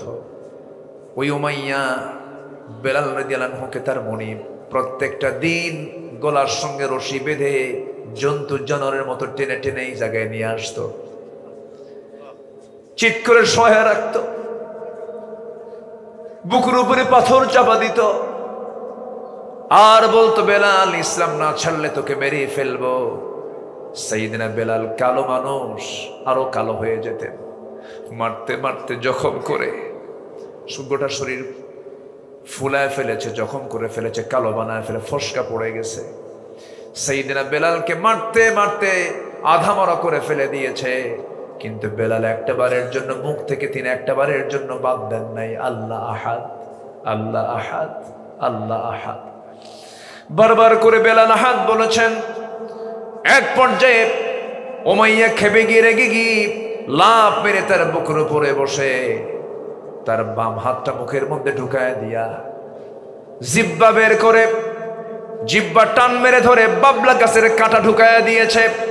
ফিনকি দিয়ে রক্ত বের হওয়া শুরু হয়ে গেছে। বলতেছে, উমাইয়া বেলাল জিব্বা বন্ধ করে দিলাম, কেমন করে তুই আল্লাহর নামের জিকির করবি? বেলাল বলছেন, ইশারা দিয়া নৌকুচু করে বলতেছেন, উমাইয়া রে, আমার জিব্বা বন্ধ করলে হবে কি? আমি আমার আল্লাহর নামটা আমার দিলের মধ্যে আমি অঙ্কন করে নিয়েছি। জোরে বলি সুবহানাল্লাহ। হাইয়ান মাজরুহান, বেঁচে থাকলেন, কোনো মতো বেঁচে থাকলেন। এমন সময় নবীর কানে সংবাদ চলে গেছে, রাসূল অস্থির হচ্ছেন, ছটফট করছেন। বলছেন, আবু বকর, আল্লাহ তোমাকে প্রচুর সম্পদের মালিক বানায় দিয়েছেন, আমি যে কোনো ভাবেই হোক না কেন আমার বেলালকে তুমি মুক্ত করে আনো, আল্লাহ তোমাকে জান্নাত দিয়ে দিবেন। সাইয়্যিদিনা আবু বকর দৌড় মেরে চলে গেলেন উমাইয়ার সামনে গিয়ে স্বর্ণ মুদ্রা তার মুখের উপরে ফেলে দিয়ে বলছেন, বেলালকে মুক্ত করে দাও। বেলালকে মুক্ত করে এনে নবীর সামনে যখন হাজির করা হলো, আমার নবীজি মাথা থেকে পা পর্যন্ত রাসূল দেখে দেখে চোখের পানি ফেলে ফেলে কেঁদে কেঁদে বলছে, বেলাল রে, এত মারা মানলো তোমাকে, একটা কথা জেনে রেখে দিও বেলাল, তোমার রক্ত যখন জমিনে পড়েছে এই জমিনই দেখতে পাবে আল্লাহর দ্বীন কায়েম হয়ে গেছে। জোরে বলি সুবহানাল্লাহ, আরো জোরে বলি সুবহানাল্লাহ। জমিনে দিন বিজয়ের জন্য ইমানদারের রক্তের প্রয়োজন আছে না নাই? আসতে বলবেন না, আছে না নাই? কোন জমিতে যদি ফলন না ভালো হয় সেই সময় সারের দরকার হয়, সার দিলে পরে তার ফলনটা হয়ে যায়। দিন কায়েমের জন্য সবচেয়ে উর্বর সার হলো ইমানদারের রক্ত। ইমানদারের রক্ত, যে রক্ত ঝরেছে 16 বছর, কত শহীদকে দুনিয়া থেকে বিদায় করে দেওয়া হয়েছে।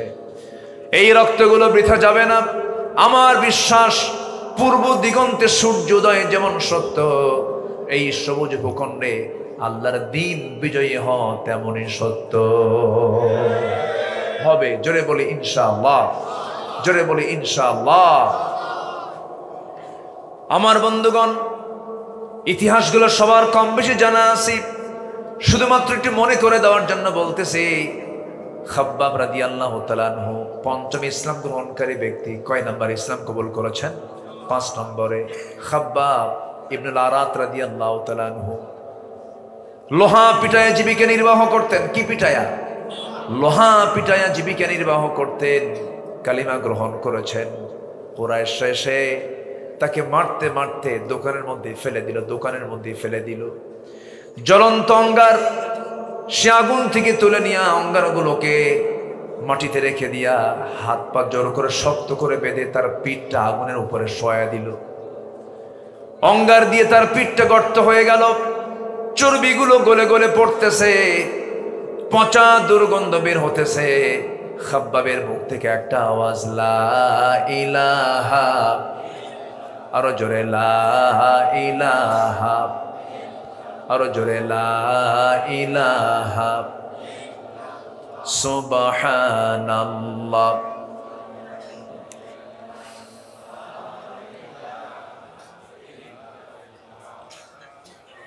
আরো জোরে লা ইলাহা, লা ইলাহা ইল্লাল্লাহু মুহাম্মাদুর রাসূলুল্লাহ সাল্লাল্লাহু আলাইহি ওয়াসাল্লাম। খাব্বাব রক্তাক্ত অবস্থায় পড়ে থাকলেন, তার পিঠটা পোড়ায় দিয়েছে ওরা। আমার বন্ধুগণ, এই করে মক্কার মাটিতে উপহাস করে, নির্যাতন করে, নিপীড়ন করে, ইয়াসার পরিবারকে ধরে নিয়ে শেষ করে দিল। বাপও মারা গেলেন, মাও মারা গেলেন। সাইয়েদনা আম্মার হাইয়ান মাজরুহান, তিনিও জখম হয়ে কোনো মতে বেঁচে থাকলেন। এই পরিবারটা হলো শহীদি পরিবার। সাইয়েদনা আম্মার পরবর্তীতে সিফফিনের যুদ্ধেও তিনি শাহাদাত বরণ করেছেন। বাপও শহীদ, মাও শহীদ, এবং তিনি নিজেও শহীদ হয়েছেন, দুনিয়া থেকে বিদায় নিয়েছেন। আমার বন্ধুগণ, এই চিত্রগুলো মক্কার মাটিতে কাফের মুশরিকরা এই চিত্রগুলো তারা তৈরি করেছে। আমার নবীজি সাহাবে কেরামকে নিয়ে পরিকল্পনা করেন। সেই পরিকল্পনার বিরুদ্ধে আবু জেহেল, উতবা, সাইবারা কত ষড়যন্ত্রগুলো করতে থাকে। আমার নবীজি মক্কায় দাওয়াতি কাজ করছিলেন, দাওয়াতি কাজ বন্ধ হয়ে গেল, দলীয় নিবন্ধন বাতিল করে দিল। আমার নবীজি গোপনে গোপনে গিয়ে পাহাড়ের গুহায় বসে বসে সাহাবা কেরামকে নিয়ে তেন আলোচনা করেন, পরামর্শ করেন। আহারে, আমার নবীজিকে দেখার জন্য গেফার গোত্র থেকে এক ব্যক্তি এসে মক্কায় ঘোরাফেরা করতেছে। মক্কার হাওয়াটা কত জটিল ছিল দেখেন। ওই মক্কার মাটিতে প্রকাশ্যে দাওয়াত দেওয়ার কোনো সুযোগ ছিল না। ওই যুবকটা এসে মক্কার চতুর্পাশে ঘোরাফেরা করে 2-3 দিন যাবত। আমার নবীজির একজন গোয়েন্দা সাহাবী ছিলেন আলী রাদিয়াল্লাহু তাআলা আনহু, তাকে সন্দেহ করে বসলেন। চট করে হাত ধরে বলছেন, হেই যুবক, তুমি 3-4 দিন হলে মক্কার আশপাশ ঘোরাফেরা করো, তুমি কাকে খুঁজতেছো? সঙ্গে সঙ্গে যুবকটা বলতেছে, শুনেছি আব্দুল্লাহর পুত্র মুহাম্মদ নামে নাকি আল্লাহর পয়গম্বর আছে, আমি তো তার সঙ্গে দেখা করতে চাই, তাকে দেখতে চাই। সঙ্গে সঙ্গে সাইয়েদনা আলী বললেন, ওরে যুবক, এই কথাটা আমাকে বলেছ, দ্বিতীয় জনকে বলতে যেও না, তোমাকে মেরেই ফেলবে। যা বলেছ একবার, আমি তোমার সাথে তার পরিচয় করে দেব, আমাকে শুধু ফলো করবে। আমি যখন সামনের দিকে চলবো, তুমি আমাকে পিছে পিছে ফলো করবে। সামনে কোনো যদি বিপদ হয়, আমি চট করে জুতা ঠিক করার ভান করে বসে যাব, তুমি চলতেই থাকবে। মক্কার হাওয়া ভালো না, টের পেলে তোমাকে মেরে ফেলবে। এই রকম করে করে নবীর দরবার পর্যন্ত যুবককে হাজির করাইয়া দিলেন। সেই যুবকটার নাম হচ্ছে আবু যার গিফারি। রাসূলকে দেখা মাত্রই কেঁদে ফেলে বলছেন, হে রাসূল, আপনার চেহারাই প্রমাণ করে আপনি আল্লাহর নবী। কালেমা গ্রহণ করে নিজেকে ধন্য করলেন। আমার নবীজি বলে ফেলেন, আবু যর, দিন গ্রহণ করে নিয়েছে, ইসলাম কবুল করে নিয়েছে, মক্কার হাওয়া ভালো না, মক্কারে সব জায়গা থেকে চোরা গুপ্ত হামলা শুরু হয়ে গেছে, তোমাকে মেরেও ফেলতে পারে। দিন গ্রহণ করে আড়ালে গোপনে চলে তুমি তোমার গোত্রের মাঝে চলে যাও, সেখানে দাওয়াতি কাজ করো, কাউকে বলার দরকার নাই। আবু যার গিফারি কাবা শরীফের সামনে যখন দাঁড়ালেন, মনে মনে চিন্তা করলেন, এই মহাসত্যকে কেমন করে আড়াল করি। নিজের জীবনের কথা চিন্তা না করে কাবা শরীফের চত্বরে একটু উঁচু জায়গায় দাঁড়াইয়া বলতেছেন, কুলু লা ইলাহা ইল্লাল্লাহ। এই কথা বলার সঙ্গে সঙ্গেই ভীমরুলের মৌচাকে ঢিল মারলে যেমন মৌচাকের বসবাস করা মৌমাছিগুলো যেমন আক্রমণ করে বসে, মৌচাকে ঢিল মারার মতো অবস্থা হলো। সমস্ত কুরাইশরা তারপরে ঝাঁপিয়ে পড়লো, মারতে মারতে রক্তাক্ত করে জমিনে ফেলে দিল। আবু জেহেল এসে কোনো মতো তাকে ধরে টান মেরে বলতেছে, আর তোমরা তাকে মেরো না, দেখি এর পরিচয়টা আগে জানি। বলা হলো, যুবক, তোমার বাড়ি কোথায়? গেফার গোত্রের মানুষ আমি। আবু জেহেল বলল, খবরদার, এই যুবককে আর মারতে যেও না, কারণ এই যুবক যদি শাস্তি পেতে পেতে যদি দুনিয়া থেকে বিদায় হয়ে যায়, ওই গেফার গোত্রের মানুষ আমাদেরকে ছাড়বে না, ব্যবসা বাণিজ্য বন্ধ হয়ে যাবে। কোনো মতো বেঁচে গেলেন। বেঁচে গিয়ে তিনি গেফার গোত্রে চলে গেলেন। বহুদিন পরে একদিন রাসূল বললেন, আবু যর, তোমাকে মানা করেছিলাম, প্রকাশ্যে তোমার দিন প্রচারের দরকার ছিল না, তুমি এমন করলে কেন? হুজুর, এত বড় মহাসত্য আমি কেমন আড়াল করবো? আমার মন চাচ্ছিল আমাকে মেরে মেরে তারা শহীদ করে আমাকে জান্নাতে পাঠাইয়া দিই।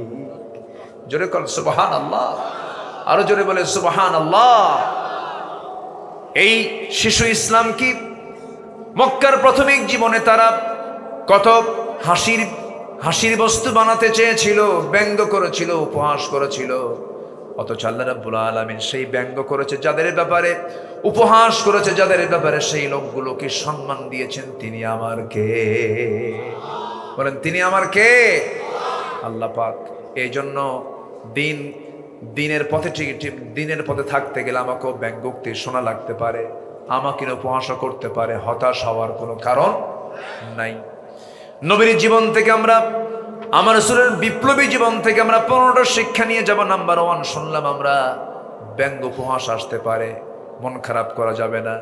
রাসূলকে কবি বা পাগল বলে অভিহিত করেছিল, রাসূল কষ্ট পান নাই, কারণ তার সান্ত্বনা দেওয়ার জন্য ছিলেন তিনি আমার কে। আল্লাহ রাব্বুল আলামিন রাসূলকে সান্ত্বনা দিয়েছেন কি?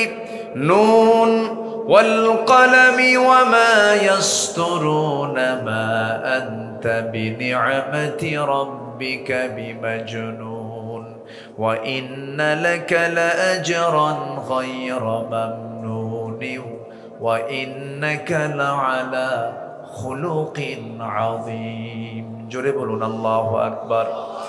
নাম্বার 3 হলো মক্কা থেকে নির্বাসিত হলেন তিনি, মক্কায় থাকতে পারলেন না। আমার নবীর বিরুদ্ধে হত্যার হুলিয়া জারি হয়ে গেল, যেখানেই পাবে তাকে দুনিয়া থেকে বিদায় করে দেবে। এখন চিন্তা করে দেখুন, দিন কায়েমের সংগ্রামের কাজ করতে গেলে নবীর বিরুদ্ধে যদি হত্যার হুলিয়া জারি হয়, এমনটা হওয়া স্বাভাবিক না অস্বাভাবিক? বলেন, স্বাভাবিক না অস্বাভাবিক? স্বাভাবিক, এটা হতেই পারে। আমার বন্ধুগণ, নাম্বার 4 হলো হত্যার ষড়যন্ত্র করা হয়েছিল। وَإِذْ يَمْكُرُ بِكَ الَّذِينَ كَفَرُوا لِيُثْبِتُوكَ أَوْ يَقْتُلُوكَ أَوْ يُخْرِجُوكَ وَيَمْكُرُونَ وَيَمْكُرُ اللَّهُ وَاللَّهُ خَيْرُ الْمَاكِرِينَ জোরে বলুন আল্লাহু আকবার। আমার নবীকে নিয়ে কত বড় ষড়যন্ত্র পর্যন্ত করেছিল, হত্যার পরিকল্পনা করেছিল, কিন্তু আমার নবীর পক্ষে ছিলেন তিনি আমার কে?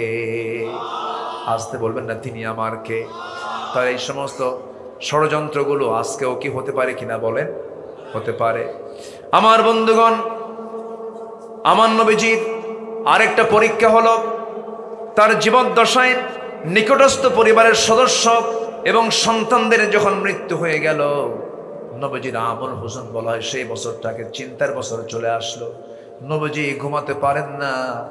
আমার নবীজি সবচাইতে যে স্ত্রীকে পছন্দ করতেন, মোহাব্বত সবচাইতে বেশি যিনি যাকে করতেন, যে রাসূল যার কাছে তার যৌবনটা উজাড় করে দিয়েছেন, জীবনের 24টা বছর, তিনি হচ্ছেন খাদিজা। তিনি কে? খাদিজা। আমার ভাইয়েরা, এই পৃথিবীতে সবচাইতে বেশি কঠিন মুসিবত, কঠিন বিপদ ফেস করেছেন মুহাম্মদ সাল্লাল্লাহু আলাইহি ওয়াসাল্লাম। তার জীবন নিয়ে কথা তো, আমাকে সাবজেক্ট দেওয়া হয়েছে, আমি সাবজেক্টের বাইরে যাচ্ছিও না, আমি এক সাবজেক্টের উপরে আছি। আমাকে সময় দিচ্ছেন তো নাকি? বলি ইনশাআল্লাহ। কি সুন্দর মানুষ আপনারা, কোনো নড়চড়া নেই, একভাবে বসে আছেন। বলি আলহামদুলিল্লাহ। আপনাদের ভূমিকাটা অনেক সুন্দর। এত রাত্রে আমি তো অবাক হয়ে গেলাম, একটা লোকের কোনো নড়াচড়া নাই। আছেন তো নাকি? আছেন তো? আল্লাহ কবুল করুন, জোরে বলি আমিন। আমার নবীজির সবচেয়ে কাছের মানুষ ছিলেন তার স্ত্রী খাদিজাতুল কুবরা রাদিয়াল্লাহু তাআলা। রাসূল মাঝে মাঝে বলতেন, আমার পাশে যদি জীবনের শেষ নিঃশ্বাস পর্যন্ত যদি আমার খাদিজা আমার পাশে থাকতেন, আল্লাহ পাক আমাকে দ্বিতীয় কোনো বিবাহের তিনি অর্ডারই দিতেন না। সুবহানাল্লাহ বলবেন না? এবং আমার নবীজির বয়সে ডিফারেন্স ছিল তার সাথে 15 বছর। কত বছর? 15 বছর। নবীজির বয়স যখন 25, তখন তার বয়স 40। তার বয়স যখন 55, তখন আমার নবীর বয়স 40। চিন্তা করুন, আমার নবীজি নারী পিপাসু ছিলেন। এই জাতীয় কত বড় মিথ্যা কথা, বাজে কথা নাস্তিকদের মুখ থেকে বের হয়েছে। অথচ আমার নবীজি তার জীবনটা শুরু করেছেন বিধবাকে দিয়ে। কাকে দিয়ে বলেন তো? বিধবাকে দিয়ে তিনি শুরু করেছেন। 15 বছরের বড় একজন নারীকে তিনি বিবাহ করেছেন এবং তার গর্ভেই জন্ম নিয়েছেন জগৎধন্য 4 মেয়ে, রুকাইয়া, জাইনাব, কুলসুম, ফাতিমা রাদিয়াল্লাহু তাআলা আনহুন্না। এই 4 জন নারীর জন্ম ওই বড় স্ত্রী আম্মাজান খাদিজার গর্ভে তারা জন্ম নিয়েছেন। বাকি কোন স্ত্রীর গর্ভে সন্তানও আসে নাই। শুধু একজন মারিয়া কিপ্তি রাদিয়াল্লাহু তাআলা আনহার পেটে ইব্রাহিম নামে এক সন্তানের জন্ম হয়েছিল, কিন্তু এরপরেই ওই ছোট অবস্থায় মারা যায়। আমার নবীজি তো প্রাপ্তবয়স্ক কোনো সন্তানের তিনি জনক ছিলেন না। তিনি ছিলেন, সন্তান হয়েছে ছেলে, কেউ 2 বছর, কেউ 4 বছর। আবুল কাসেম রাদিয়াল্লাহু আনহু তিনি 7 বছর বয়সে তিনি দুনিয়া থেকে বিদায় নিয়েছেন। আমার নবীজির এই সন্তানগুলো বিদায় নিচ্ছে, আর কাফের মুশরিকরা কয়, এই যদি আল্লাহর নবী হয়, এই বাচ্চাগুলো হয় আর মরে, এ তো লেস কাটা। জোরে কর নাউযুবিল্লাহ, জোরে কর নাউযুবিল্লাহ। আমার নবীকে নিয়ে এরকম জাতীয় যখন কথা বলা হলো, রাসূলকে লেস কাটা যখন বলা হলো, আল্লাহ পাক সহ্য করেন নাই, সঙ্গে সঙ্গে কমপ্লিট একটা সূরা দিয়েছেন। যারা পারেন ঠোঁট মিলে বলুন, ইন্না আ'তাইনাকাল কাউসার ফাসাল্লি লিরাব্বিকা ওয়ানহার ইন্না শানিআকা হুয়াল আবতার। হে রাসূল, আমি আপনাকে হাউজে কাউসার দান করেছি, আপনাকে যে যা বলুক আপনি মন খারাপ করার দরকার নাই। আমি আপনাকে এমন সম্মান দিয়েছি, পৃথিবীর কাউকে এমন সম্মান দেই নাই। অতএব আপনি নামাজ পড়ুন, আপনি কোরবানি করুন। যারা বলতেছে আপনাকে লেস কাটা, তারাই হলো প্রকৃত লেস কাটা। কার জবাব? আসতে বলবেন না, কার জবাব? আল্লাহর জবাব। রাসূলকে শুধু একটু গালি দিয়েছে, আল্লাহ পাক কমপ্লিট একটা সূরা নাজিল করেছেন, তাও নবীর আপন চাচা আবু লাহাবের বিরুদ্ধে। রাসূলকে গালি দিলে যে আল্লাহ সহ্য না করে, কোরআনের মধ্যে একটা তার নামে সূরা নাজিল করেন, আল্লাহ সহ্য করতে পারেন নাই। সূরা লাহাব নাজিল করে বলেছেন, তাব্বাত ইয়াদা আবি লাহাবি ওয়া তাব। অতএব রাসূলের গালি যদি আমার আল্লাহ সহ্য করতে না পেরে যদি কোরআনের মতো কিতাবে একটা সূরা আবুল আহাব নামে নাজিল করে যদি তার প্রতিবাদ আমার আল্লাহ করেন, আমার বাংলাদেশে যারা রাসূলকে নিয়ে বাজে কথা বলেছে তাদের নাম ধরে গালি দেওয়ার দরকার আছে না নাই? এটা আল্লাহর স্টাইল। এটা কার স্টাইল? আল্লাহ নাম ধরে গালি দেয় নাই? রাসূলকে গালি দিয়েছে দেখে কে গালি দিয়েছেন? তাব্বাত ইয়াদা আবি লাহাবি ওয়া তাব মা আগনা আনহু মালুহু ওয়া মা কাসাব। এবং তার বউ বাদ যায় না, সায়াসলা নারুন যাত লাহাবি ওয়া ইমরাতুহু, তার বউ শুদ্ধ। আল্লাহ পাক কি পরিমাণ রাসূলকে মুহাব্বত করেন, জোরে বলে সুবহানাল্লাহ। কি মুহাব্বত নবীর প্রতি আমার আল্লাহ তাআলা। সব নবীকে আল্লাহ তাআলা নাম ধরে সম্বোধন করেছেন। আদম আলাইহিস সালামকে ডাক দিয়েছেন, ইব্রাহিম আলাইহিস সালামকে ডাক দিয়েছেন, মূসা আলাইহিস সালামকে ডাক দিয়েছেন, হে মূসা, হে ইব্রাহিম, হে আদম। আমার নবীকে কি এরকম ডাক দিয়েছেন? কিন্তু আমার আল্লাহ যদি ডাকতেন কোনো সমস্যা ছিল? কোন বেয়াদবি হতো? বেয়াদবি তো হতো না, আল্লাহ তো ডাকতেই পারে। কিন্তু আমার আল্লাহ তাআলা যেই কোরআন রাসূলকে দেওয়া হলো, সেই কোরআনে আল্লাহ তাআলা একটা বারের জন্য রাসূলকে হরফে নিদা প্রয়োগ করে ডাক দেন নাই।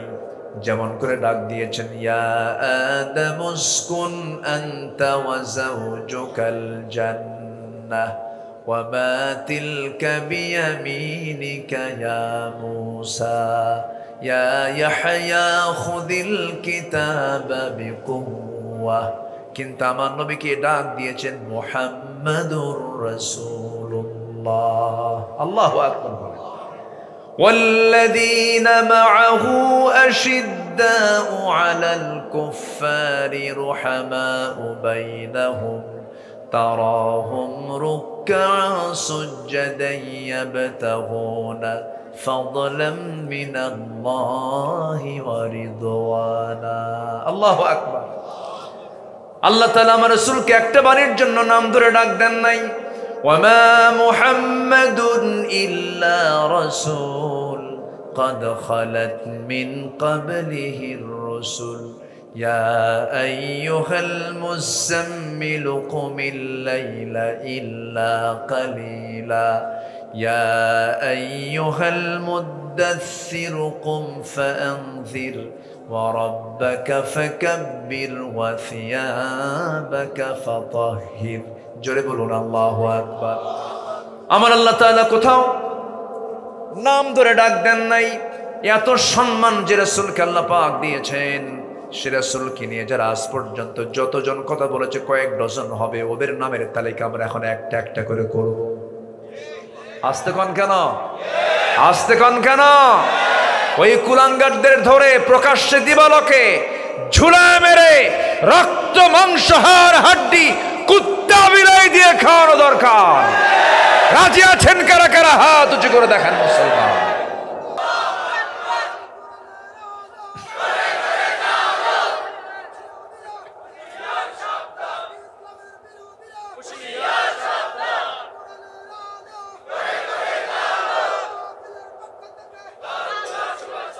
আল্লাহ কবুল করুন, জোরে বলি আমিন। আরো জোরে আমিন। আল্লামা সাঈদীর বিরুদ্ধে রায় দিয়ে বুক উঁচু করে বলে, আমি সাঈদীর রায় দিয়েছি, ফাঁসির রায় আমি দিয়েছি। বিচারপতি শামসুদ্দিন মানিক শোনেন নাই? শোনেন নাই? হ্যাঁ, পালাতে চেয়েছিল সিলেট দিয়ে। সিলেটবাসী শাহজালালের রক্ত যে আছে, আল্লাহু আকবার, শাহজালাল উত্তরসূরিরা একদম সুন্দর সেবা করেছেন।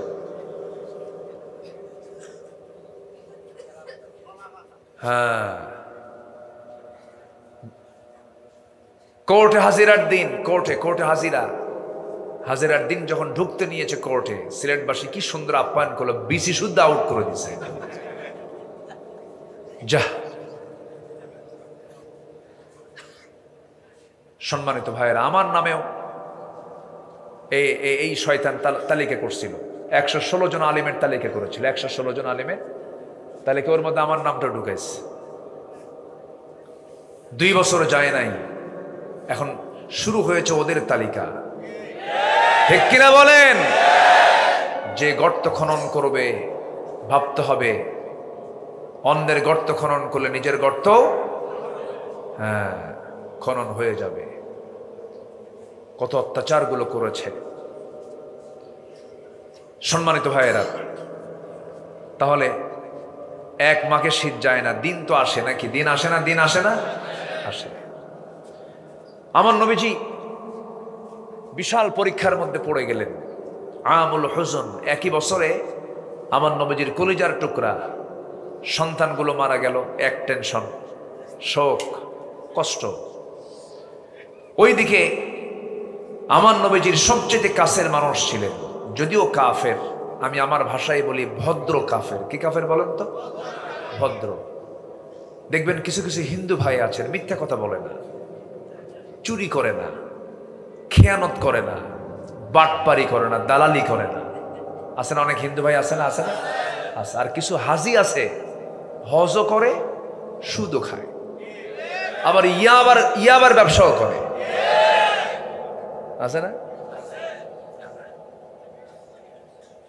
আমি যখন জেলখানায় ছিলাম, এক লোক এই ইয়াবা নিয়ে ব্যবসা করতো, এইগুলো করতো। তো সেও ভিতরে ঢুকছে। আমি বললাম, আপনার মামলা কি হুজুর? ইয়াবা। তো বললাম যে আপনি কি করেন? হুজুর আমি 3 বার হজ করছি। বললাম আপনি কি করেন? আমি 3 বার হজ করছি। তো বললাম আপনি এইগুলো করেন, এই নেশাগুলো আপনি ছড়ান, যুব সমাজ ধ্বংস হয়। হুজুর আমি তো নিজে খাই না, আমি খাওয়াই। হ্যাঁ, মানে আমি নিজে খাই না, আমি খাওয়াই। দেখছেন? চিন্তা দেখেন না, এগুলো করা যাবে না।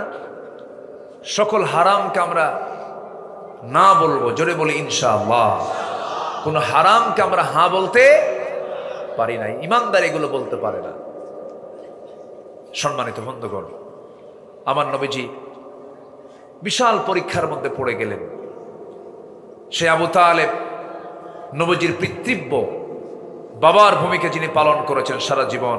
রাসূল তার কাছ থেকে ব্যবসা শিখেছিলেন, নবীজি তার কাছ থেকে ভাষা শিখেছিলেন, আদব শিখেছিলেন, আখলাক শিখিয়েছেন। বলি আলহামদুলিল্লাহ।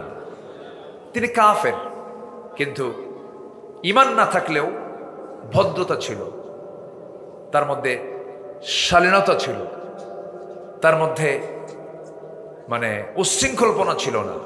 এবং রাসূলের পক্ষ অবলম্বন করতে গিয়ে এই আবু তালেব নবীর সাথে জেল পর্যন্ত খেটেছেন, না খেয়ে থেকেছেন। আমার নবীজি তাকে কোনোদিন জোর করে কিছু বলেন নাই, চাচা আপনাকে ইসলাম কবুল করতেই হবে, কোনোদিন বলেন নাই। কারণ লা ইকরাহা ফিদ্দিন, দিন গ্রহণে কোনো জবরদস্তি করা যাবে না। কিন্তু ওই আবু তালেব নিজে উইলিংলি 2টা সন্তানকে নবীর হাতে তুলে দিয়ে বলে, আমার ভাতিজা মুহাম্মদ, আমি জানি তুমি মহা সত্য একজন নবী, কোনো সন্দেহ নাই। আমার আলীকে এবং আমার জাফরকে আমি তোমার হাতে তুলে দিলাম। ছেলেগুলো তুলে দিলেন, ছেলেগুলো তুলে দিলেন। এবার বললেন, চাচা সন্তান তো আমার হাতে তুলে দিলেন, কিন্তু আপনার খবর কি? আবু তালেব কয়, মুহাম্মদ বাবার ধর্ম ছাড়া যাবে না। এরকম প্রবলেম এখন আছে না নাই? বাপ সোর, আমিও সোর। হ্যাঁ, আছে না? আছে না? আছে। আমার বন্ধুগণ, রাসূল তাকে জোড়াজুড়ি করলেন না। আবু তালিব 2টা সন্তানকে দিয়ে দিলেন, নিজেও কালিমা পড়তে পারলেন না। যখন মারা যাবেন, মারা যাওয়ার আগে রাসূল বললেন, চাচা আপনাকে কোনোদিন জোরপূর্বক কিছু বলিনি, আজকে আমি আপনাকে একটু বলতে চাই, আপনি আমার জন্য যা কিছু করেছেন, অনেক করেছেন, আমি খুশি চাচা। আপনি আমাকে, আমার বাবার ইন্তেকাল হয়েছে আমার জন্মের আগে, আমার দাদা মারা গেছেন, আমার দাদার পর ওই 8 বছর বয়সে আপনি আমাকে দেখা শুরু করে দিয়েছেন, ব্যবসা শিখালেন, বিয়েটা করালেন, আমার জন্য জেল খাটলেন। সেই আবু তালিবে কত কষ্ট আপনার হলো, খেয়ে না খেয়ে সময়গুলো পার করেছেন। চাচা আপনি আমার পক্ষে কত ভূমিকা রেখেছেন, পুরো কালিমা বলবেন না, শুধু আপনি আমাকে বলে দেন লা ইলাহা ইল্লাল্লাহ, আমি আপনার জন্য জামিন হয়ে যাব। শেষ পর্যন্ত আবু তালেব বলতেছে, মুহাম্মদ রে জোরাজুরি করো না, আমার কপালে হেদায়েত নাই। আমি মনে হয় ইসলাম কবুল করতে পারবো না। রাসূল হাতটা গুটায় নিলেন, হেদায়েতের মালিক একমাত্র তিনি আমার কে? আসতে বলবেন না, তিনি আমার কে? আবু তালেব বেঈমান হয়ে দুনিয়া থেকে বিদায় নিলেন। আমি তাকে তিনি সম্বোধন করি এই জন্য, কারণ আমার নবীজিকে এই লোকটা দারুণ ভালোবেসেছেন, কিন্তু আনুগত্য করেন নাই।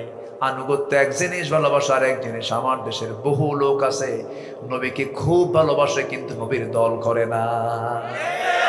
আছে না নাই? হুজুর জানটা দিয়ে দেবো হুজুর, কিন্তু দল কিন্তু নবীর না। আছে না নাই? নবীর দল করে না, কিন্তু রসুলকে মোহাব্বত করে। ওই মোহাব্বত হবে আবু তালেবের মতো। কার মতো বলেন? কার মতো? আবু তালেবের মতো। এই মোহাব্বত দিয়ে কোনো কাম হবে না, ইত্তেবা থাকতে হবে। ফাত্তাবিউনি ইউহিব্বুকুমুল্লাহ। আমার বন্ধুগণ, আবু তালেবের মৃত্যু হয়ে গেল। নবীজির বিশাল টেনশন শুরু হলো, কারণ আবু তালেব যতদিন ছিল আবু জেহেল মাথা চাড়া দিয়ে কথা বলতে পারে নাই। সামনে তিনি প্রাচীর হয়ে দাঁড়ায় যেতেন। তার ইন্তেকাল হলো, তার 3 দিন যেতে না যেতেই খাদিজা বলছেন, ইয়া রাসূলুল্লাহ, শরীরটা ভালো যাচ্ছে না, আমি মনে হয় মারা যাব। আমার নবীজি আম্মাজান খাদিজাকে মদিনায় নয় মক্কায় তাকে হারিয়েছেন। নবুয়তে হিজরতের একটু আগ দিয়ে তাকে হারিয়েছেন। আম্মাজান খাদিজা দুনিয়া থেকে বিদায় নিলেন। নবীজি তাকে বিদায় দেওয়ার পর বিশাল টেনশনে পড়ে গেলেন। সন্তানগুলোকে নিয়ে রুকাইয়া, জাইনাব, কুলসুম, ফাতিমা তাদেরকে নিয়ে থাকলেন। 4টা মেয়ে। কয়টা মেয়ে বলেন? বলেন কয়টা মেয়ে? 4টা মেয়ে। 2টা মেয়ে হলে অনেক মেয়ের বাপ মন খারাপ করে। আসে না নাই বলেন? আসে না? আসে না? আসে না? পরপর 2টা মেয়ে হয়েছে। তার প্ল্যান ছিল একটা ছেলে হবে, একটা মেয়ে হবে। সুখী পরিবার। কি আঙ্কেল খুব জোরে হাসি মারলো, কি ব্যাপারটা কি? আপনার কয়টা? আপনার কয়টা? 3 ছেলে 3 মেয়ে। আলহামদুলিল্লাহ বলবেন না? হ্যাঁ, মাশাআল্লাহ। একদম 6টা মানে হলো হাফ ডজন। হাফ ডজন বোঝেন তো? 12 অর্ধেক কত? 6। হ্যাঁ, 12 অর্ধেক 6। তাহলে এটা কি ডজন হলো না হাফ ডজন? কত নিয়ামত! আল্লাহ তাআলা ধনীকে সম্পদ দেন আর গরিবকে সন্তান দেন। সুবহানাল্লাহ বলবেন না? আল্লাহ সব ভাগাভাগি করে দেন। তো ধনীকে সম্পদ দেন, কিন্তু খাবার খেতে দেন গরিবকে। আচ্ছা বলেন তো, গ্রামের লোক বেশি খায় না শহরের লোক বেশি খায়? গ্রামের লোক বেশি খায়। ধনীর বসবাস কোথায় বেশি, গ্রামে না শহরে? শহরে। ওরা খেতে পারে না, ডায়াবেটিস, হার্ট প্রবলেম, এমনি শীত হয়ে পড়ে। হ্যাঁ, আছে না? এরকম আছে না? ওই পানির মধ্যে একটু ভিজায়, একটু একটু করে খায়, 2 গ্রাম 3 গ্রাম। বোঝেন না? কয় গ্রাম? 2 গ্রাম 3 গ্রাম খায়। এতগুলো আঙ্গুর নিয়ে বসে টেবিলে, এতগুলো আঙ্গুর। একটা খায়, একটা খায়া মনে করে আরেকটা খাই, সঙ্গে সঙ্গে চার্ট বের করে সহকারে বলে, স্যার একটার বেশি 2টা আপনার কপালে নাই। কি কথা কি বুঝতেছেন? 2টা খাইলেই কিন্তু ইনসুলিন। ইনসুলিন বোঝেন না? কি নিতে হবে? ইনসুলিন। উপায় নাই, একটা খায় আর ইতিমের মতো ছায়া থাকে ওই আঙ্গুরগুলোর দিকে। হাই রে কপাল রে আমার, জিব্বা চায় কিন্তু খাওয়ার উপায় নাই। রুটি, এতগুলো রুটি সাজানো গোছানো, একটা রুটি নাই যে একটাই খাবো, কিন্তু যখন চার্টে দেখে মাত্র 25 গ্রাম খেতে হবে। কয় গ্রাম? 25 গ্রাম। সেই রুটিটাকে 4 ভাগের 1 ভাগ খায় আর রুটির দিকে ছায়া থাকে। হাই রে পেট তো চাই কিন্তু খাইতে পারি না। কি কথা কি বুঝতেছেন? আল্লাহ কয়, তুই সম্পদ দেখবি, সম্পদ দেখ, তোর খাওয়া আমি তুলে নিলাম, যা। বাচ্চা হয় না, ধনী লোকের বাচ্চা খুবই কম। 20 বছর পর একটা বাচ্চা পেটে আসছে, তাও পজিশন ভালো না। কি ভালো না? পেটের পজিশন ভালো না। দেশে কোনো চিকিৎসা হবে না, দেশে কোনো অপারেশন হবে না, থাইল্যান্ড অথবা সিঙ্গাপুর যেতে হবে। নিয়ে গেল থাইল্যান্ড, সিঙ্গাপুরে। অনেক কষ্টের মধ্য দিয়ে 20 বছর পর একটা বাচ্চা হয়েছে। সে বাচ্চা পৃথিবীতে আসার সঙ্গে সঙ্গে বলে, হচ্ছে না, আইসিইউ লাগবে, আইসিইউ। কি লাগবে? আইসিইউ নিল। আইসিইউ নেওয়ার পর সেখান থেকে কোনো মতো ফিরে আসলো, কিন্তু বাচ্চা ছায়া থেকে একদিকে আর নজর যায় আরেকদিকে। কি কথা কি বুঝতেছেন আপনারা? এই হলো অবস্থা। আর গ্রামের মানুষ, খেটে খাওয়া মানুষগুলো, বছরের এই মাথায় 2 বাচ্চা, ওই মাথায় আরো 2 বাচ্চা, মোট কয়টা হলো?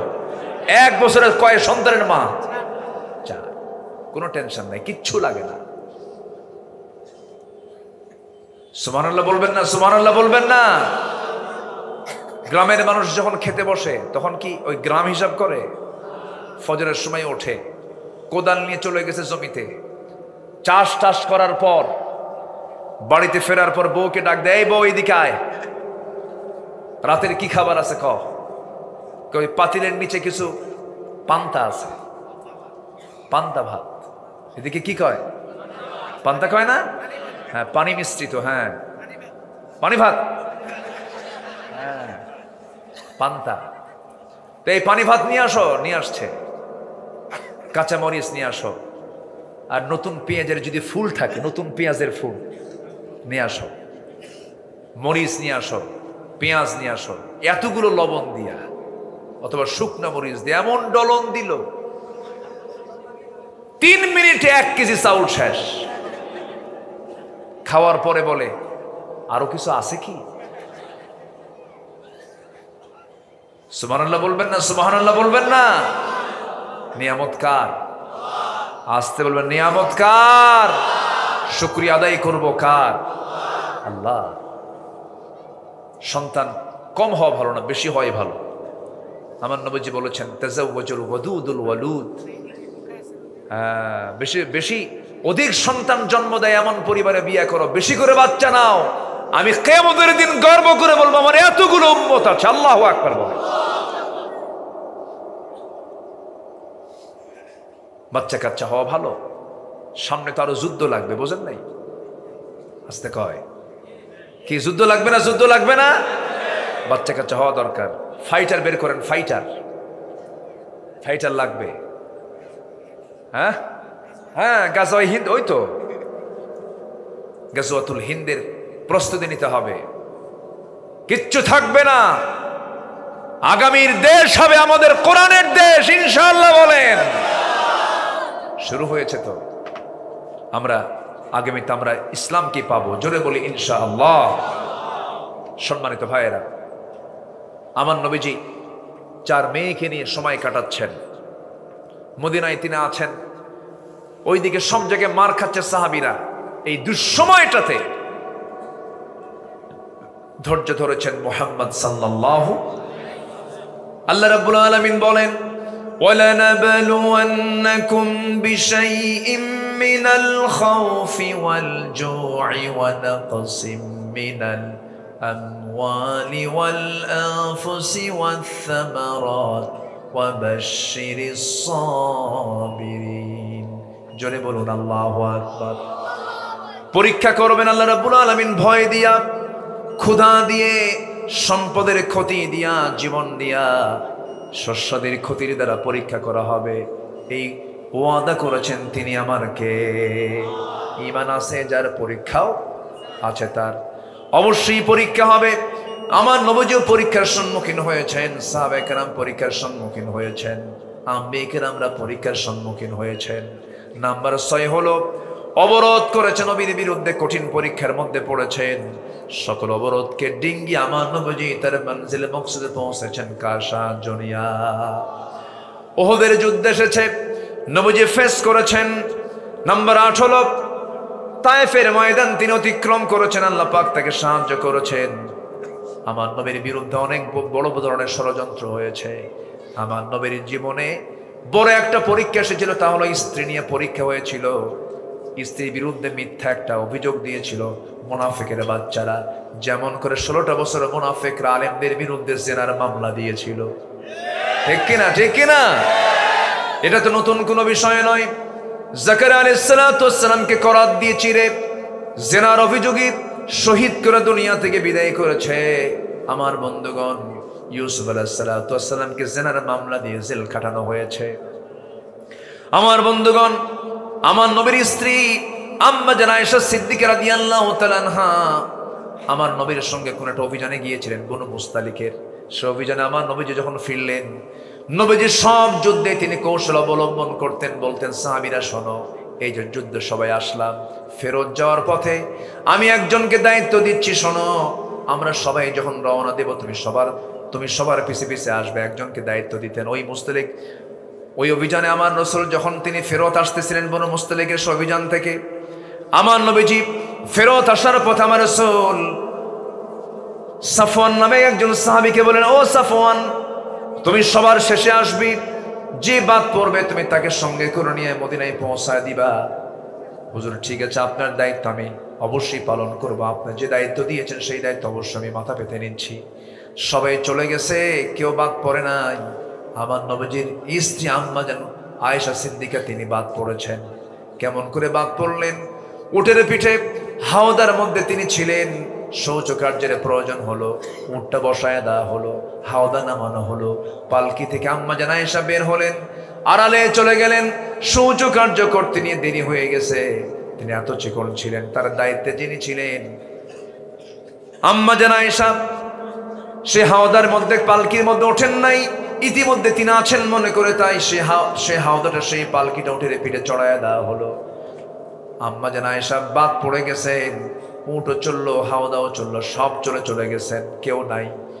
এসে দেখেন কেউ নাই, তিনি আস্তে করে চাদর মুড়ি দিয়ে তিনি বসে থাকলেন। সেই সময় পর্দার আয়াত নাজিল হয়ে গেছে। আমার নবীজি সব সাহাবীকে নিয়ে রওনা দিয়েছেন, তিনি একাকী পড়ে গেছেন। দায়িত্বপ্রাপ্ত সাহাবী সাফওয়ান রাদিয়াল্লাহু তাআলা আনহু দূর থেকে দেখতেছেন কোন মহিলা যেন বসে আছে। কাছাকাছি গিয়ে দেখে কেউ না, বসে আছেন আমার নবীর স্ত্রী আম্মা জান আয়েশা। আপনি কোনো চিন্তা করবেন না আম্মা জান, আমি আপনাকে নিরাপদে সম্পূর্ণ নিশ্চিন্ত মনে আপনাকে অভয় দিয়ে ওয়াদা করছি, আমি আপনাকে মদিনা পর্যন্ত, নবীর ঘর পর্যন্ত পৌঁছায় দেব। তাকে ঘোড়ার পিঠে চড়াইয়া নিয়া রাতের সফর করে নবীর ঘরে পৌঁছায় দেওয়া হলো। এই সংবাদ যখন মুনাফিকদের কানে চলে গেছে, মুনাফিকরা নাটকটা একটা সুন্দর করে বানায়া, ষড়যন্ত্র করে নাটকটা তারা বানাইছে। তারা বলতেছে, তোমরা কি জানো একজন পুরুষের সাথে আয়েশা গোটা রাতে একাকী সফর করেছে, তার সতীত্ব নষ্ট হয়ে গেছে। যেরকম নাউজুবিল্লাহ, নবীর বিরুদ্ধে ষড়যন্ত্র করা হলো। এই একটা পরীক্ষার মধ্যে রাসূল পড়ে গেলেন। আম্মা জান আয়েশা আমার নবীর কাছেই ছিলেন। নবীর কানে যখন মুনাফিকরা এই সমস্ত কথাগুলো ছড়িয়ে দিল, নবীজির মনটা একটু খারাপ হয়ে গেল। নবীজি বলছেন, আয়েশা রে, কি যেন কথা আমার কানকে ভারী করে দিচ্ছে। আয়েশা, আমি তোমাকে বলবো, মন খারাপ করো না, যতক্ষণ না পর্যন্ত আল্লাহর পক্ষ থেকে ফয়সালা না হবে তুমি তোমার মার বাড়ি গিয়ে থাকবে, আমার বাড়িতে তোমার থাকা যাবে না। আম্মা জান আয়েশা চোখের পানি ফেলতে ফেলতে বলছেন, ইয়া রাসূলুল্লাহ, আপনি শুধু আমার স্বামী নন, আপনি হচ্ছেন বিশ্ব নবী। আপনি আমাকে অর্ডার করবেন, এক চুল পরিমাণ থাকার কোনো অধিকার আমার থাকতে পারে না। আমি মার ঘরে চলে যাচ্ছি, বাবার ঘরে চলে যাচ্ছি, কিন্তু একটা কথা জেনে রাখবেন ইয়া রাসূলুল্লাহ, আমার বিয়ের পায়গাম কিন্তু পৃথিবীর কেউ আপনার কাছে দেয় নাই। আমার বিয়ের ঘট করে দায়িত্ব পালন করেছেন আল্লাহ রাব্বুল আলামিন নিজে। জোরে কোন সুবহানাল্লাহ। আমি চলে গেলাম বাবার বাড়িতে, আমি আল্লাহর কাছেই সকল কথা বলে দেব, আল্লাহর কাছেই বলবো, আমার জন্য আল্লাহই যথেষ্ট। ওমাইয়া তাওয়াক্কাল আলাল্লাহ ফাহুয়া হাসবুহ, আমার আল্লাহই যথেষ্ট। আমি চলে গেলাম। আমার নবীজি আম্মা জান আয়েশাকে বলে দিলেন, তিনি চলে গেছেন। আমার বন্ধুগণ, একটা বিষয় কিন্তু একটা ক্লিয়ার হয়ে গেল, আমার রাসূলকে গায়েব জানতেন নাকি? আসতে কয়, রাসূলকে গায়েব জানতেন? রাসূলকে গায়েব জানতেন? তিনি গায়েব জানতেন না। যদি গায়েব জানতেন তিনি বলতেন কি, আয়েশা তুমি থাকো, মুনাফিকরা যা বলে সম্পূর্ণ বানোয়াট ভিত্তিহীন কথা, এগুলো কথার কোনো মূল্যই নাই। কিন্তু আমার নবীজি গায়েব জানতেন না। কিন্তু দুঃখজনক, আমার দেশের কিছু দরবারের ভণ্ডরা গায়েব জানে। যেরকম নাউজুবিল্লাহ, হ্যাঁ, কিছু মূর্খ যায় ওই সমস্ত দরবারে, যায় বলে, বাবা 19 বছর যাবৎ বিয়ে হয়েছে, বাচ্চা হয় না, দেখো তো আমার কপালে কি বাচ্চা আছে, যে কপালটা দেখো তো। ভণ্ডগুলো চুপচাপ থাকে, ভান করে, চোখ বন্ধ করে কিছুক্ষণ থাকে 2-3 মিনিট, এরপর বলে যা। কি কথা কি বুঝতেছেন? মানে ওর মধ্যে শয়তান, ওর উপর শয়তান আসর হয়েছে, বুঝলেন নাই? কি আসর হয়েছে? শয়তান যা।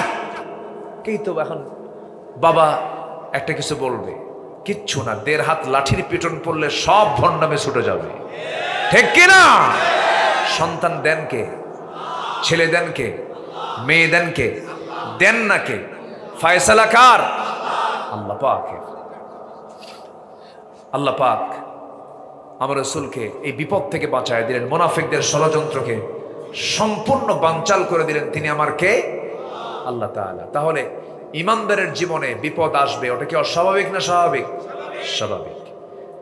পারিবারিক বিপদ আসবে, সামাজিক বিপদ আসবে, বহু বিপদ আসতে পারে, কখনো হতাশ হওয়া যাবে না।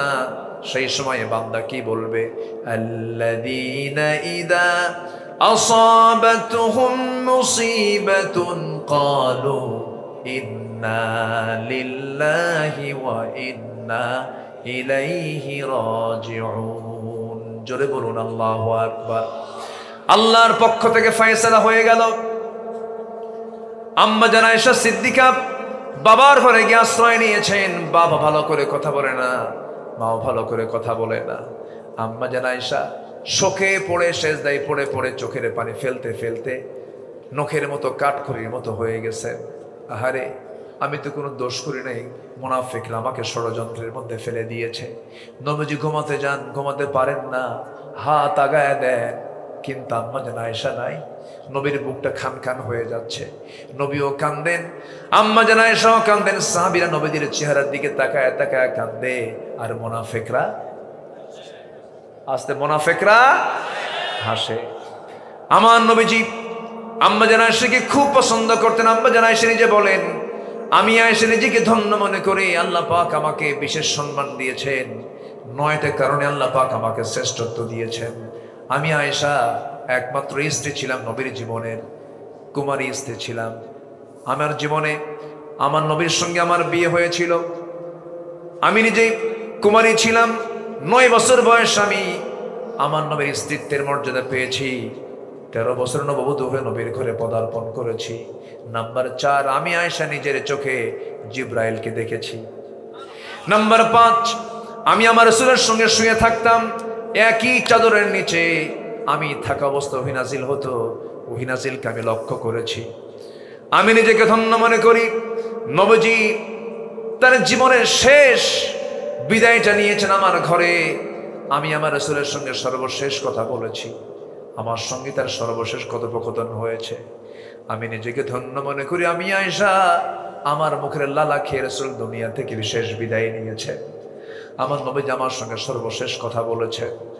আমার নবীজি আমাকে সবচেয়ে বেশি মহব্বত করতেন। তিনি বলেছেন আমার শানে, সুরিত খাবার যেমন শ্রেষ্ঠ আমার স্ত্রীর মধ্যে, আমার স্ত্রীর সবচেয়ে শ্রেষ্ঠ আমার স্ত্রী আমার আয়েশা। আমি নিজেকে ধন্য মনে করি, আল্লাহ পাক আমার শানে একাধিক আয়াত নাজিল করেছে। ইন্নাল্লাযীনা জাউ বিল ইফকি উসবাতুম মিনকুম। আমার বন্ধুগণ, সেই আম্মা জান আয়েশা নির্দোষ একজন নারী ছিলেন, কিন্তু মাঝখান থেকে মুনাফিকরা ষড়যন্ত্র করলো, কিন্তু সকল ষড়যন্ত্রের সব জাল ছিন্ন করে দিয়েছেন তিনি আমার কে। আসতে বলেন, তিনি আমার কে? সে আল্লাহ আমাদের আছেন না নাই? আছেন না নাই? আছেন। হাজারো বিপদ মুসিবত আসুক না কেন, নবীর জীবনে যেমন বিপদ মুসিবত এসেছে, সকল কিছুর উপরে তিনি ভরসা করেছেন কার উপরে? সর্বশেষে বিজয় দিয়েছেন কে? আল্লাহ পাক। সেই নবীর সিরাত থেকে, সেই নবীর জীবন থেকে আমরাও শিক্ষা নেব। সকল জীবনের সকল জায়গায় আমার জীবনটাকে সাজানোর জন্য একটা জীবনকে ফলো করব। লাকাদ কানা লাকুম ফি রাসূলিল্লাহি উসওয়াতুন হাসানাহ লিমান কানা ইয়ারজুল্লাহা ওয়াল ইয়াউমাল আখির ওয়া যাকারাল্লাহা কাসীরা। সূরাতুল আহজাব 21 নম্বর আয়াত। এই আয়াতের আলোকে আমরা আমাদের জীবনটাকে ঢেলে সাজাবো। জোরে বলি ইনশাআল্লাহ। সেই চরিত্রকে লালন করব যে চরিত্রের সার্টিফিকেট দিয়েছেন কে? ওয়া ইন্নাকা লাআলা খুলুকিন আযীম। অনেক কথা বলেছি, আর বাড়াতে চাচ্ছি না, অনেক রাত হয়েছে, যতটুকু হয়েছে আমরা বলে ফেলি আলহামদুলিল্লাহ।